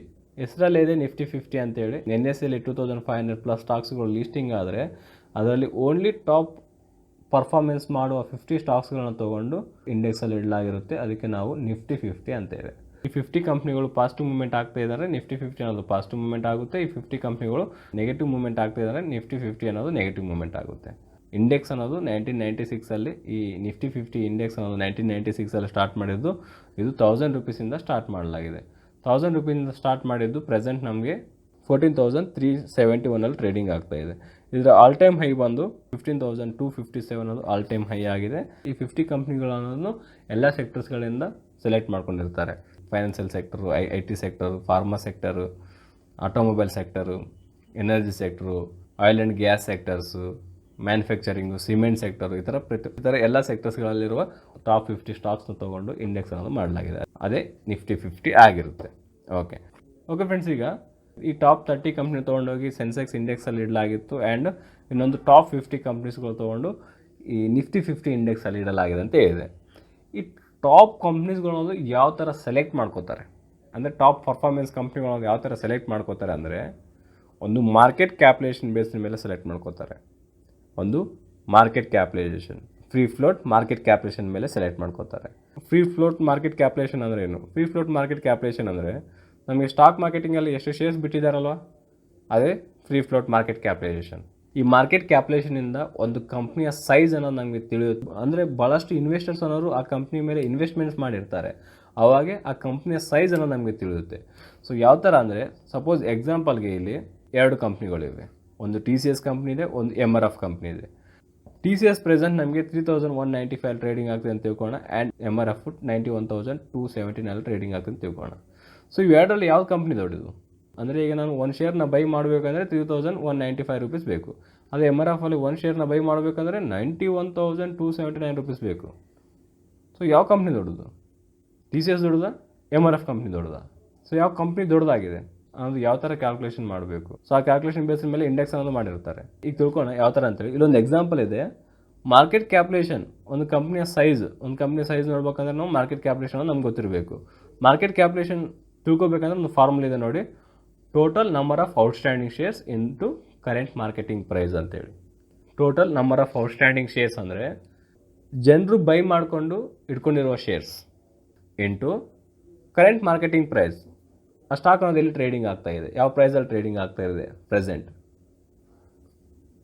ಸೊ ಈ ಕ್ಯಾಲ್ಕುಲೇಷನ್ ಮಾಡಿದ್ರೆ ನಮಗೆ ಮಾರ್ಕೆಟ್ ಕ್ಯಾಪಿಟಲೈಸೇಷನ್ ಗೊತ್ತಾಗುತ್ತೆ, ಆ ಕಂಪ್ನಿಯ ಸೈಜ್ ಗೊತ್ತಾಗುತ್ತೆ. ಆ ಕಂಪ್ನಿಯ ಸೈಜ್ನ ಡಿಪೆಂಡ್ಸ್ ಮೇಲೆ ಇಂಡೆಕ್ಸಲ್ಲಿ ಲೀಸ್ಟಿಂಗ್ ಆಗಿರುತ್ತೆ. Okay, so example A and example B ಇದೆ. ಎಕ್ಸಾಂಪಲ್ A ಅಲ್ಲಿ ABC ಅನ್ನೋ ಕಂಪ್ನಿ ಮತ್ತು XYZ ಅನ್ನೋ ಕಂಪ್ನಿಗಳಿವೆ. ABC ಕಂಪ್ನಿಯ ಟೋಟಲ್ ಔಟ್ಸ್ಟ್ಯಾಂಡಿಂಗ್ ಶೇರ್ಸ್ ಅನ್ನೋದು 100 crores ಆಗಿದೆ. ಅಂದರೆ 100 crores ಶೇರ್ಸ್ಗಳು ಜನರ ಹತ್ರ ಇವೆ. ಆ ಕಂಪ್ನಿಯ current marketing price, share price ಅನ್ನೋದು 50 ರುಪೀಸ್ ಆಗಿದೆ. ಸೊ ಮಾರ್ಕೆಟ್ ಕ್ಯಾಪಿಟಲೈಸೇಷನ್ ಯಾವ ಥರ ಕ್ಯಾಲ್ಕುಲೇಷನ್ ಮಾಡ್ತೇವೆ? Total number of outstanding shares 100 crores into 50 ಮಾಡಿದಾಗ ಎಷ್ಟಾಯಿತು? 5,000 crore ರುಪೀಸ್ ಅನ್ನೋದಾಯಿತು. ಈ 5,000 crores ಅನ್ನೋದು ಕಂಪ್ನಿಯ ಸೈಜ್ ಆಗಿರುತ್ತೆ. ಆ ಕಂಪ್ನಿಯ ಸೈಜ್ ಎಷ್ಟಿದೆ? 5,000 crores. ಆ್ಯಂಡ್ ಅದೇ ಥರ XYZ ಅನ್ನೋ ಕಂಪ್ನಿ ಇದೆ. XYZ ಕಂಪ್ನಿ 1,000 crores ಅನ್ನೋದು ಅವ್ರ ಕಂಪ್ನಿಯ ಔಟ್ಸ್ಟ್ಯಾಂಡಿಂಗ್ ಶೇರ್ಸ್ ಆಗಿರುತ್ತೆ. ಆ್ಯಂಡ್ ಪ್ರೆಸೆಂಟ್ ಆ ಕಂಪ್ನಿಯ ಕರೆಂಟ್ ಮಾರ್ಕೆಟಿಂಗ್ ಪ್ರೈಸ್ ಎಷ್ಟಿದೆ? 30 ರುಪೀಸ್ ಇದೆ. ಆ್ಯಂಡ್ ಮಾರ್ಕೆಟ್ ಕ್ಯಾಪಿಟಲೈಸೇಷನ್ ನೋಡಿಕೊಂಡಾಗ 1,000 crores ಇಂಟು 30 ಮಾಡಿದ್ರೆ ಎಷ್ಟಾಯಿತು? 3,000 crores ಅನ್ನೋದು ಆಯಿತು. ಈ XYZ ಕಂಪ್ನಿಯ ಸೈಜ್ ಎಷ್ಟಿದೆ? 3,000 crores. ಆ್ಯಂಡ್ ABC ಕಂಪ್ನಿಯ ಸೈಜ್ ಎಷ್ಟಿದೆ 5000 ಕ್ರೋರ್ಸ್. ಯಾವ ಕಂಪ್ನಿ ದೊಡ್ಡದು? XYZ ಅನ್ನೋ ಕಂಪ್ನಿ ದೊಡ್ಡದು, ಹೌದಾ? ಬಟ್ ಮಾರ್ಕೆಟ್ ಪ್ರೈಸ್ ನೋಡಿದರೆ ಕಡಿಮೆ ಇದೆ XYZ ಅನ್ನೋದು. ಸೊ ಹಾಗಾಗಿ ಒಂದು ಸ್ಟಾಕ್ನ ಕರೆಂಟ್ ಮಾರ್ಕೆಟಿಂಗ್ ಪ್ರೈಸ್ ನೋಡಿ ಈ ಕಂಪ್ನಿ ದೊಡ್ಡದು, ಈ ಕಂಪ್ನಿ ಚಿಕ್ಕದು ಅಂತ ನಾವು ಅನಲೈಸಿಂಗ್ ಮಾಡಬಾರ್ದು. ಟೋಟಲ್ ಔಟ್ಸ್ಟ್ಯಾಂಡಿಂಗ್ ಶೇರ್ಸ್ ಎಷ್ಟಿದೆ ಅವರು, ಟೋಟಲ್ ಆ ಕಂಪ್ನಿಗೆ ಸಂಬಂಧಪಟ್ಟ ಔಟ್ಸ್ಟ್ಯಾಂಡಿಂಗ್ ಶೇರ್ಸ್ ಅನ್ನೋದು ಎಷ್ಟಿದೆ ಅಂತೇಳಿ ತಿಳ್ಕೊಂಡು ಕಂಪ್ನಿಯ ಸೈಜ್ ಅನ್ನೋದು ಕ್ಯಾಲ್ಕುಲೇಷನ್ ಮಾಡಬೇಕು. ಈ ಕಂಪ್ನಿಯ ಮಾರ್ಕೆಟ್ ಕ್ಯಾಪಿಟೇಷನ್ ದೊಡ್ಡದಾಗಿದೆ, ಸೊ ಹಾಗಾಗಿ ಈ ಕಂಪ್ನಿ ದೊಡ್ಡ ಕಂಪ್ನಿ ಅಂತೇಳಿ ನಾವು ಐಡೆಂಟಿಫೈ ಮಾಡಬೇಕಾಗುತ್ತೆ. ಬ್ಲೈಂಡ್ ಆಗಿ ಒಂದು ಸ್ಟಾಕ್ನ ಪ್ರೈಸು ಜಾಸ್ತಿ ಇದೆ, ಒಂದು ಸ್ಟಾಕ್ನ ಪ್ರೈಸ್ ಚಿಕ್ಕದಿದೆ, ಜಾಸ್ತಿ ಇರುವ ಸ್ಟಾಕ್ ಪ್ರೈಸ್ ಇದು ದೊಡ್ಡ ಕಂಪ್ನಿ, ಚಿಕ್ಕದಿರುವ ಸ್ಟಾಕ್ ಪ್ರೈಸ್ ಅನ್ನೋದು ಚಿಕ್ಕ ಕಂಪ್ನಿ ಅಂತೇಳಿ ನೀವು ಅನಲೈಸಿಂಗ್ ಮಾಡಬೇಡಿ. ಓಕೆ, ಆ ಕಂಪ್ನಿಯ ಮಾರ್ಕೆಟ್ ಕ್ಯಾಪಿಟೇಷನ್ ತಿಳ್ಕೊಂಡು ಈ ಕಂಪ್ನಿ ದೊಡ್ಡದು, ಈ ಕಂಪ್ನಿ ಚಿಕ್ಕದು ಅಂತೇಳಿ ಅನಲೈಸಿಂಗ್ ಅನ್ನೋದು ಮಾಡಿ. ಸೊ TCS ಮತ್ತು MRF ಕಂಪ್ನಿ ಎಕ್ಸಾಂಪಲ್ ನೋಡೋಣ. ಮಾರ್ಕೆಟ್ ಕ್ಯಾಪಿಟೇಷನ್ ಫಾರ್ಮುಲಾ ತಿಳ್ಕೊಳ್ಳಿ ಇನ್ನೊಂದು ಸಾರಿ. Total number of outstanding shares into current marketing price ಮಾಡಿದರೆ ಮಾರ್ಕೆಟ್ ಕ್ಯಾಪಿಟೇಷನ್ ಗೊತ್ತಾಗುತ್ತೆ, ಆ ಸ್ಟಾಕ್ನ ಮಾರ್ಕೆಟ್ ಕ್ಯಾಪಿಟೇಷನ್ ಅನ್ನೋದು ಗೊತ್ತಾಗುತ್ತೆ. ಓಕೆ, ಸೊ TCS ಕಂಪ್ನಿಯ ಟೋಟಲ್ ಔಟ್ಸ್ಟ್ಯಾಂಡಿಂಗ್ ಶೇರ್ಸ್ ಎಷ್ಟಿದೆ? 360 crores 7,82,816 ಅನ್ನೋದು ಟೋಟಲ್ ಔಟ್ಸ್ಟ್ಯಾಂಡಿಂಗ್ ಶೇರ್ಸ್ ಆಗಿದೆ. ಆ್ಯಂಡ್ MRF ಕಂಪ್ನಿಯ ಟೋಟಲ್ ಔಟ್ಸ್ಟ್ಯಾಂಡಿಂಗ್ ಶೇರ್ಸ್ ಎಷ್ಟಿದೆ? 42,38,487 ಇದೆ. TCS ಪ್ರೆಸೆಂಟ್ 3,195 ಟ್ರೇಡಿಂಗ್ ಆಗ್ತದೆ ಅಂತ ತಿಳ್ಕೊಳ್ಳೋಣ. ಆ್ಯಂಡ್ MRF 91,200 ಟ್ರೇಡಿಂಗ್ ಆಗ್ತದೆ ಅಂತ ತಿಳ್ಕೊಳ್ಳೋಣ. Total number of outstanding shares into current marketing price. So TCS market capitation ಎಷ್ಟಾಯಿತು? 11,50,222 crores ಅನ್ನೋದು TCSನ ಕಂಪ್ನಿ ಸೈಜ್ ಆಗಿದೆ. ಸೊ TCSನ ಮಾರ್ಕೆಟ್ ಕ್ಯಾಪಿಟೇಷನ್ ಆಗಿದೆ. ಆ್ಯಂಡ್ MRF ಎಷ್ಟಿದೆ? Total number of outstanding shares into current marketing price ಮಾಡಿದರೆ 38,668 crores ಅನ್ನೋದು MRF ಕಂಪ್ನಿಯ ಮಾರ್ಕೆಟ್ ಪ್ರೈಸ್ ಆಗಿದೆ. ಸೊ ಇವೆರಡರಲ್ಲಿ ಯಾವ ಕಂಪ್ನಿಯ ಸೈಜ್ ದೊಡ್ಡದಾಗಿದೆ? ಸೊ TCS ಕಂಪ್ನಿಯ ಮಾರ್ಕೆಟ್ ಕ್ಯಾಪಿಟೇಷನ್ ದೊಡ್ಡದಾಗಿದೆ, ಅಂದರೆ ಈ ಕಂಪ್ನಿ ದೊಡ್ಡದು, TCS ಕಂಪ್ನಿ ಅನ್ನೋದು ದೊಡ್ಡದು. ಸೊ ಹಾಗಾಗಿ ನಾವು ಈ ಮಾರ್ಕೆಟ್ ಪ್ರೈಸಸ್ಸನ್ನು ನೋಡಿಕೊಂಡು ಈ ಸ್ಟಾಕ್ ದೊಡ್ಡದು, ಈ ಸ್ಟಾಕ್ ಚಿಕ್ಕದು ಅಂತೇಳಿ ಹೇಳಕ್ಕೆ ಹೋಗಬಾರ್ದು. ಒಂದು ಮಾರ್ಕೆಟ್ ಕ್ಯಾಪಿಟೇಷನ್ ತಿಳ್ಕೊಂಡ್ಮೇಲೆ ಈ ಕಂಪ್ನಿ ಮಾರ್ಕೆಟ್ ಕ್ಯಾಪಿಟೇಷನ್ ದೊಡ್ಡದಾಗಿದೆ, ಹಾಗಾಗಿ ಈ ಕಂಪ್ನಿ ದೊಡ್ಡ ಕಂಪ್ನಿ, ಈ ಕಂಪ್ನಿ ಚಿಕ್ಕ ಕಂಪ್ನಿ ಅಂತೇಳಿ ಹೇಳಬೇಕಾಗುತ್ತೆ. ಸೊ ಈಗ ಮಾರ್ಕೆಟ್ ಕ್ಯಾಪಿಟೇಷನಲ್ಲಿ 3 ಟೈಪ್ಸ್ ಆಫ್ ಮಾರ್ಕೆಟ್ ಕ್ಯಾಪಿಟೇಷನ್ ನೋಡ್ತೀವಿ ನಾವು. Large cap, mid cap, small cap ಅಂತೇಳಿ. Large cap, mid cap, small cap. Cap ಅಂದರೆ ಕ್ಯಾಪಿಟಲೈಸೇಷನ್. ಓಕೆ, ಈ ಮಾರ್ಕೆಟ್ ಕ್ಯಾಪಿಟಲೈಸೇಷನ್ ಶಾರ್ಟ್ ಫಾರ್ಮಲ್ಲಿ ಮಾರ್ಕೆಟ್ ಕ್ಯಾಪ್ ಅಂತೇವೆ. ಆ 3 ಟೈಪ್ಸ್ ಆಗಿದೆ. ಒಂದು large cap, mid cap, small cap. Large cap ಅಂದರೆ ಒಂದು ಕಂಪ್ನಿಯ ಸೈಜ್ ಮಾರ್ಕೆಟ್ ಕ್ಯಾಪಿಟಲೈಸೇಷನ್ ಅನ್ನೋದು ಅಬೌಟ್ 20,000 crores ಇದ್ದರೆ ಅದಕ್ಕೆ ನಾವು ಲಾರ್ಜ್ ಕ್ಯಾಪ್ ಅಂತೇವೆ. ಆ್ಯಂಡ್ ಮಿಡ್ ಕ್ಯಾಪ್ ಅಂದರೆ ಆ ಕಂಪ್ನಿಯ ಮಾರ್ಕೆಟ್ ಕ್ಯಾಪಿಟಲೈಸೇಷನ್ ಅನ್ನೋದು 5,000 crores ಟು 20,000 crores ಇನ್ಬಿಟ್ನಲ್ಲಿ ಇದ್ದರೆ ಅದಕ್ಕೆ ನಾವು mid cap ಅಂತೇವೆ.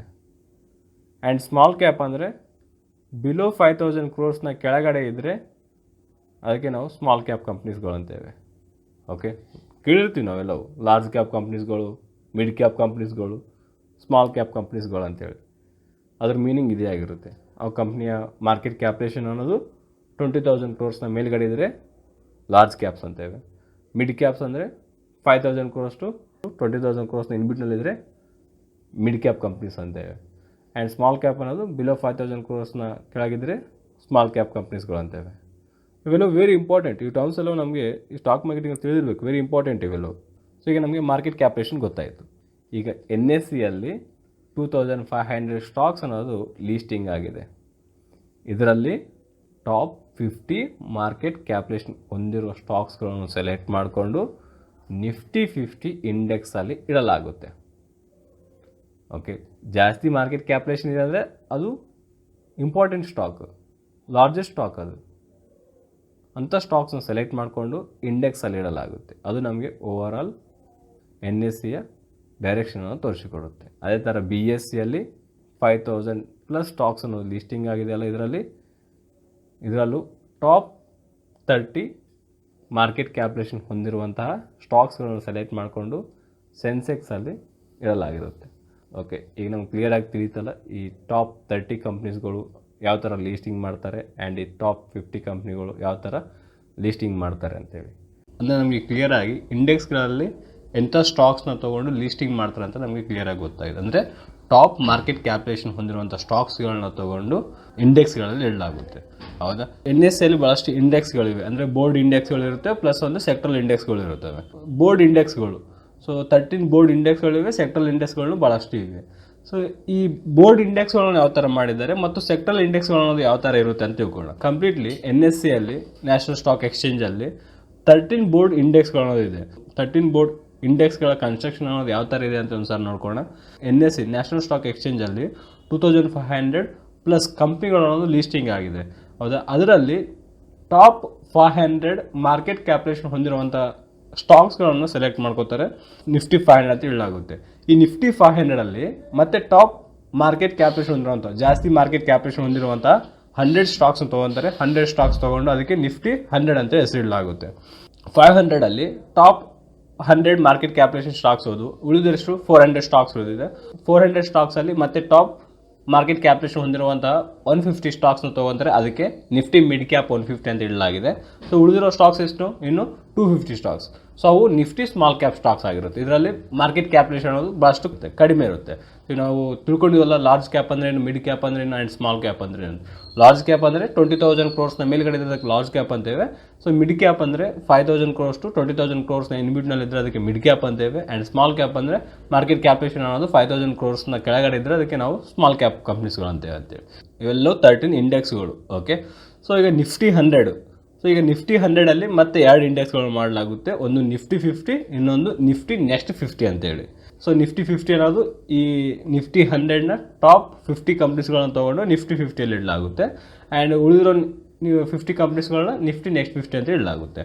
Okay, and Nifty mid cap 150ಅಲ್ಲಿ ನಿಫ್ಟಿ ಮಿಡ್ ಕ್ಯಾಪ್ 50 ಮತ್ತು ನಿಫ್ಟಿ ಮಿಡ್ ಕ್ಯಾಪ್ 100 ಅಂತೇಳಿ ಇಲ್ಲಿ ಒಂದು 2 ಇಂಡೆಕ್ಸ್ಗಳು ಮಾಡ್ತಾರೆ.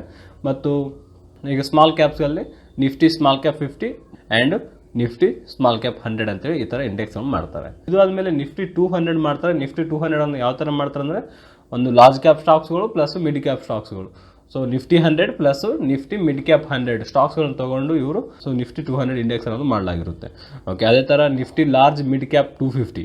ಸೊ ಇದರಲ್ಲೂ Nifty 100 plus Nifty mid cap 150. So ಎರಡು ಸೇರಿದರೆ 250 ಸ್ಟಾಕ್ಸ್ ಆಯಿತು. So Nifty large mid cap 250 ಅಂತ ಇಂಡೆಕ್ಸ್ ಮಾಡ್ತಾರೆ. ಸೊ ಉಳಿದಿರೋದು ಇನ್ನೊಂದು ಲಾಸ್ಟ್ ಫೈನಲ್ ಆಗಿ ಉಳಿದಿರೋದು Nifty mid small caps. So Nifty mid ಕ್ಯಾಪಲ್ಲಿ 150 ಪ್ಲಸ್ ನಿಫ್ಟಿ ಸ್ಮಾಲ್ ಕ್ಯಾಪಲ್ಲಿ 250. ಇದರಲ್ಲಿ 400 ಸ್ಟಾಕ್ಸ್ ಅನ್ನೋದು ಇರಲಾಗುತ್ತೆ. ಸೊ ಈ ಥರ ಎಲ್ಲ ಇಂಡೆಕ್ಸ್ಗಳನ್ನು ಮಾಡಲಾಗಿದೆ based on market capitalisation. Okay, based on market capitalisation ಮೇಲೆ ಒಂದು ಇಂಡೆಕ್ಸ್ಗಳನ್ನು ಮಾಡಲಾಗುತ್ತೆ. ಸೊ ನಾವು ಇದರಲ್ಲಿ ಮೇನ್ ಆಗಿ ಫಾಲೋ ಆಗೋದು ಯಾವುದು? ಸೊ ನಿಫ್ಟಿ 50 ಅನ್ನೋದು NSE ಮೇನ್ ಇಂಡೆಕ್ಸ್ ಆಗಿರುತ್ತೆ. ನಿಫ್ಟಿ 50 ಅನ್ನೋದು ಫಾಲೋ ಮಾಡಬೇಕು ನಾವು. ಆ್ಯಂಡ್ ಉಳಿದಿರೋದು ನಿಫ್ಟಿ 100 ಆಗಿರ್ಬೋದು, Nifty 200 and Nifty mid caps ಇವೆಲ್ಲ ನಾವು ನೋಡ್ತಾ ಇರ್ತೇವೆ. ಸೊ ಯಾವಾಗ ನಾವು ಇನ್ವೆಸ್ಟ್ಮೆಂಟ್ ಮಾಡುವಾಗ ಲಾರ್ಜ್ ಕ್ಯಾಪ್ ಸ್ಟಾಕ್ಸ್ಗಳು, ಮಿಡ್ ಕ್ಯಾಪ್ ಸ್ಟಾಕ್ಸ್ಗಳು ಆ್ಯಂಡ್ ಸ್ಮಾಲ್ ಕ್ಯಾಪ್ ಸ್ಟಾಕ್ಸ್ಗಳು ಅಂತೇಳಿ ಕೇಳ್ತಾ ಇರ್ತೇವೆ. ಅದ್ರ ಮೀನಿಂಗ್ ಮಾತ್ರ ಇದೇ ಆಗಿರುತ್ತೆ, ನೆನ್ಪಿಟ್ಕೊಳ್ಳಿ. ಓಕೆ ಫ್ರೆಂಡ್ಸ್, ಈಗ ನಾವು NSEಯಲ್ಲಿ ಬೋರ್ಡ್ ಇಂಡೆಕ್ಸ್ಗಳನ್ನ ತಿಳ್ಕೊಂಡಿದ್ದೇವೆ. ನಿಫ್ಟಿ 100, ನಿಫ್ಟಿ 200, ನಿಫ್ಟಿ 500 ಅಂದರೆ ಅಂತ ತಿಳ್ಕೊಂಡಿದ್ದೇವೆ. ಅದೇ ಥರ ನಮಗೆ ಸೆಕ್ಟ್ರಲ್ ಇಂಡೆಕ್ಸ್ಗಳು ಇರುತ್ತೆ. ಸೆಕ್ಟರ್ ಅಂದರೆ ಕ್ಷೇತ್ರಗಳು, ಅಂದರೆ ಡಿಫ್ರೆಂಟ್ ಸೆಕ್ಟರ್ಸ್ ಇರುತ್ತಲ್ಲ. Automobile sector, financial sector, IT sector, media sector, metal, banking sectors, ಈ ಥರ ಡಿಫ್ರೆಂಟ್ ಎಲ್ಲ ಭಾಳಷ್ಟು ಸೆಕ್ಟರ್ಸ್ಗಳಿವೆ. ಸೊ ಸೆಕ್ಟರ್ ಅಂದರೆ ಏನು? ಆ ಒಂದು ಕ್ಷೇತ್ರಕ್ಕೆ ಸಂಬಂಧಪಟ್ಟ ಕಂಪ್ನಿಗಳನ್ನ ತೊಗೊಂಡೋಗಿ ಗುಂಪು ಮಾಡ್ತಾರೆ, ಅದಕ್ಕೆ ನಾವು ಇಂಡೆಕ್ಸ್ ಅಂತೇವೆ. ಸೊ ಈಗ ಆಟೋಮೊಬೈಲ್ ಸ್ಟಾಕ್ಸ್ ಇರುತ್ತೆ, ಅಂದರೆ ಆಟೋಮೊಬೈಲ್ ಕಂಪ್ನಿಗಳು ಸ್ಟಾಕ್ ಮಾರ್ಕೆಟಿಂಗ್ ಲೀಸ್ಟಿಂಗ್ ಆಗಿರುತ್ತೆ. ಸೊ ಅದರಲ್ಲಿ ಟಾಪ್ ಕಂಪ್ನೀಸ್ಗಳನ್ನ ತೊಗೊಂಡೋಗಿ ಅವರು ಗ್ರೂಪ್ ಮಾಡ್ತಾರೆ, ಅದಕ್ಕೆ ನಾವು ಇಂಡೆಕ್ಸ್ ಅಂತೇವೆ. ಸೊ ಅದಕ್ಕೆ ಹೆಸರು ಏನು ಹೇಳ್ತಾರೆ? ನಿಫ್ಟಿ ಆಟೋ, ಅದೊಂದು ಇಂಡೆಕ್ಸ್. ನಮ್ಮ ಇಂಡಿಯನ್ ಆಟೋಮೊಬೈಲ್ ಸೆಕ್ಟರ್ ಯಾವ ಥರ ಮೂವ್ಮೆಂಟ್ ಆಗ್ತಾ ಇದೆ ಅಂತೇಳಿ ನಾವು ಓನ್ಲಿ ನಾವು ನಿಫ್ಟಿ ಆಟೋ ಇಂಡೆಕ್ಸನ್ನು ನೋಡಿಕೊಂಡು ನಮಗೆ ಗುಡ್ ಮೂವ್ಮೆಂಟ್ ಆಗ್ತಾ ಇದೆ, ಇಲ್ಲಾಂದರೆ ಒಂದು ಬ್ಯಾಡ್ ಮೂವ್ಮೆಂಟಲ್ಲಿದೆ ಅಂತೇಳಿ ನಾವು ಅನಲೈಸಿಂಗ್ ಮಾಡ್ಬೋದು. ಸೊ ಸೆಕ್ಟರ್ ವೈಸ್ ಅಂದರೆ ಆ ಒಂದು ಡಿಫ್ರೆಂಟ್ ಕ್ಷೇತ್ರಗಳು ಇರುತ್ತಲ್ಲ. ಸೊ ನಿಫ್ಟಿ ಬ್ಯಾಂಕಿಂಗ್ ಸೆಕ್ಟರ್ಗೆ ಸಂಬಂಧಪಟ್ಟ ಸ್ಟಾಕ್ಸ್ ಎಲ್ಲವೂ ನಿಫ್ಟಿ ಬ್ಯಾಂಕಲ್ಲಿರುತ್ತೆ. ಆ್ಯಂಡ್ ನಿಫ್ಟಿ ಆಟೋಮೊಬೈಲ್ಗೆ ಸಂಬಂಧಪಟ್ಟ ಸ್ಟಾಕ್ಸ್ಗಳು, ಅದರಲ್ಲೂ ಟಾಪ್ ಮಾರ್ಕೆಟ್ ಕ್ಯಾಪಿಟೇಷನ್ ಹೊಂದಿರುವಂಥ ಸ್ಟಾಕ್ಸ್ಗಳು ಈ ನಿಫ್ಟಿ ಆಟೋದಲ್ಲಿರುತ್ತೆ. And Nifty financial services, Nifty FMCG, Nifty media, Nifty metal, Nifty pharma, Nifty PSU bank, Nifty private banks and Nifty reality, ಇವಿಷ್ಟು ನಮಗೆ ಭಾಳಷ್ಟು ಫೇಮಸ್ ಆಗಿರುವಂಥ ಸೆಕ್ಟ್ರಲ್ ಇಂಡೆಕ್ಸ್ಗಳು. ಸೊ ನಿಮ್ಗೆ ಇನ್ನೂ ಜಾಸ್ತಿ ಇನ್ಫಾರ್ಮೇಷನ್ ಬೇಕಂದಾಗ ನೀವು NSE ಇಂಡಿಯಾ ವೆಬ್ಸೈಟನ್ನು ಓಪನ್ ಮಾಡ್ಕೊಳ್ಳಿ. NSE ಇಂಡಿಯಾ ವೆಬ್ಸೈಟ್ನ ಓಪನ್ ಮಾಡ್ಕೊಂಡಾಗ ಇಲ್ಲಿ ಮಾರ್ಕೆಟ್ ಡಾಟಾ ಅಂತ ಇರುತ್ತೆ. ಮಾರ್ಕೆಟ್ ಡಾಟಾ ಮೇಲೆ ಕ್ಲಿಕ್ ಮಾಡ್ಕೊಂಡ್ಮೇಲೆ ಇಲ್ಲಿ ಮಾರ್ಕೆಟ್ ವಾಚಲ್ಲಿ ಇಂಡಿಸಸ್ ಅಂತಿದೆ. ಇಂಡಿಸಸ್ ಮೇಲೆ ಕ್ಲಿಕ್ ಮಾಡ್ಕೊಳ್ಳಿ. ಇಂಡಿಸಸ್ ಮೇಲೆ ಕ್ಲಿಕ್ ಮಾಡಿಕೊಂಡ್ರೆ ಇಲ್ಲೆಲ್ಲ ಇಂಡೆಕ್ಸ್ಗಳೇ ಇರುತ್ತೆ. ಇವೆಲ್ಲ ಇಂಡೆಕ್ಸ್ಗಳು. ಇಂಡೆಕ್ಸ್ ಅಂದ್ರೆ ಒಂದೇ, ಇಂಡಿಸಸ್ ಅಂದ್ರೆ ಒಂದೇ. ಸೊ ಇವೆಲ್ಲವೂ ಇಂಡಿಸಸ್ಗಳು. ಸೊ ಈಗ ನಮ್ಗೆ ತಿಳಿದಿದೆಲ್ಲ Nifty 50, Nifty next 50, Nifty 100, Nifty 200, Nifty 500 ಅಂತೇಳಿ. ಸೊ ಅದರ ಮೂವ್ಮೆಂಟ್ ಯಾವ ಥರ ಇದೆ, ಇವತ್ತಿನ ಮೂವ್ಮೆಂಟ್ ಯಾವ ಥರ ಇದೆ, ಇಲ್ಲಿ ಪರ್ಸೆಂಟೇಜಲ್ಲಿ ತೋರಿಸ್ತಾರೆ. 0.45% ಪಾಸಿಟಿವ್ ಮೂವ್ಮೆಂಟ್ ಆಗಿದೆ ಆ್ಯಂಡ್ 0.476% ಪಾಸಿಟಿವ್ ಮೂವ್ಮೆಂಟ್ ಆಗಿದೆ. ನೆಗೆಟಿವ್ ಮೂವ್ಮೆಂಟ್ ಆಗಿದ್ರೆ ರೆಡ್ ಕಲರಲ್ಲಿ ಇರುತ್ತೆ, ಮೈನಸಲ್ಲಿ ನೆಗೆಟಿವ್ ಮೂವ್ಮೆಂಟ್ ಆದಾಗ, ಅಂದರೆ ಮಾರ್ಕೆಟ್ ಫಾಲ್ ಆಗುವಾಗ. ಓಕೆ, ಸೆಕ್ಟ್ರಲ್ ಇಂಡೆಕ್ಸಸ್ ನೋಡ್ಕೊಳ್ಳಿ. ಸೆಕ್ಟ್ರಲ್ ಇಂಡೆಕ್ಸಲ್ಲಿ ನಿಫ್ಟಿ ಬ್ಯಾಂಕ್ ನಮಗೆ ಸ್ವಲ್ಪ ನೆಗೆಟಿವ್ ಅಲ್ಲಿದೆ. ಸೊ ನಿಫ್ಟಿ ಆಟೋನು ಸ್ವಲ್ಪ ನಮಗೆ ನೆಗೆಟಿವ್ ಅಲ್ಲಿದೆ. ಆ್ಯಂಡ್ ನಿಫ್ಟಿ ಫೈನಾನ್ಷಿಯಲ್ ಸರ್ವಿಸಸ್ 25/50 ಇದು ನಮಗೆ ಸ್ವಲ್ಪ ಪಾಸಿಟಿವ್ ಅಲ್ಲಿದೆ. Nifty FMCG and Nifty IT ಇವೆಲ್ಲ ಪಾಸಿಟಿವ್ ಅಲ್ಲಿದೆ. ಆ್ಯಂಡ್ ನಿಫ್ಟಿ ಮೀಡಿಯಾ ಸ್ವಲ್ಪ negative. Nifty metal, Nifty pharma, Nifty PSU bank, Nifty private banks, Nifty reality, different sectors ಇರುತ್ತೆ. ಸೊ ಸ್ಟಾಕ್ಸಲ್ಲಿ ನಾವು ಇಂಟರ್ಡೇ ಟ್ರೇಡಿಂಗ್ ಮಾಡ್ತಾ ಇದ್ದೀವಿ ಅಂದರೆ ಆ ಸೆಕ್ಟರ್ ಫುಲ್ ಯಾವ ಥರ ಮೂವ್ಮೆಂಟ್ ಆಗ್ತಿದೆ ನಾವು ತಿಳ್ಕೊಂಡು ಸ್ವಲ್ಪ ಇಂಪಾರ್ಟೆಂಟ್ ಆಗಿರುತ್ತೆ. ಸೊ ಈಗ ಸೆಕ್ಟ್ರಲ್ ಇಂಡೆಕ್ಸ್ ಏನೋ ತಿಳಿದೆ ಅಂತ ತಿಳ್ಕೊತಿದ್ದೆ ನಾನು. ಇನ್ನೂ ನಿಮಗೆ ಹೆಚ್ಚಿನ ನಾಲೆಜ್ ಪಡಿಬೇಕು ಅನ್ಕೊಂಡಲ್ಲಿ ನೀವು ನನ್ನ ವಾಟ್ಸಪ್ ನಂಬರ್ಗೆ ಮೆಸೇಜ್ ಮಾಡಿ. ನನ್ನ ಹತ್ರ ನೋಟ್ಸ್ ನಾನು ನಿಮಗೆ ಅಪ್ಡೇಟ್ ಮಾಡ್ತೇನೆ. ಸೊ ನಿಮ್ಗೆ ಇನ್ನೂ ಏನಾದ್ರು ಡೌಟ್ಸ್ ಇದ್ದರೆ ನೀವು ನನ್ನ ವಾಟ್ಸಪ್ ನಂಬರ್ಗೆ ಮೆಸೇಜ್ ಮಾಡಿ. ಈ ವಿಡಿಯೋದಲ್ಲಿ ನಮಗೆ ಸ್ಟಾಕ್ ಮಾರ್ಕೆಟ್ಸ್ ಅಂದರೆ ಏನು ಆ್ಯಂಡ್ ಇಂಡೆಕ್ಸ್ ಅಂದರೆ ಏನು ಅಂತ ಕಂಪ್ಲೀಟಾಗಿ ತಿಳಿದಿದೆ ಅಂತ ತಿಳ್ಕೊತೇನೆ. ಆ್ಯಂಡ್ ನೆಕ್ಸ್ಟ್ ವಿಡಿಯೋ ಸಿಗೋಣ ಫ್ರೆಂಡ್ಸ್. Thank you.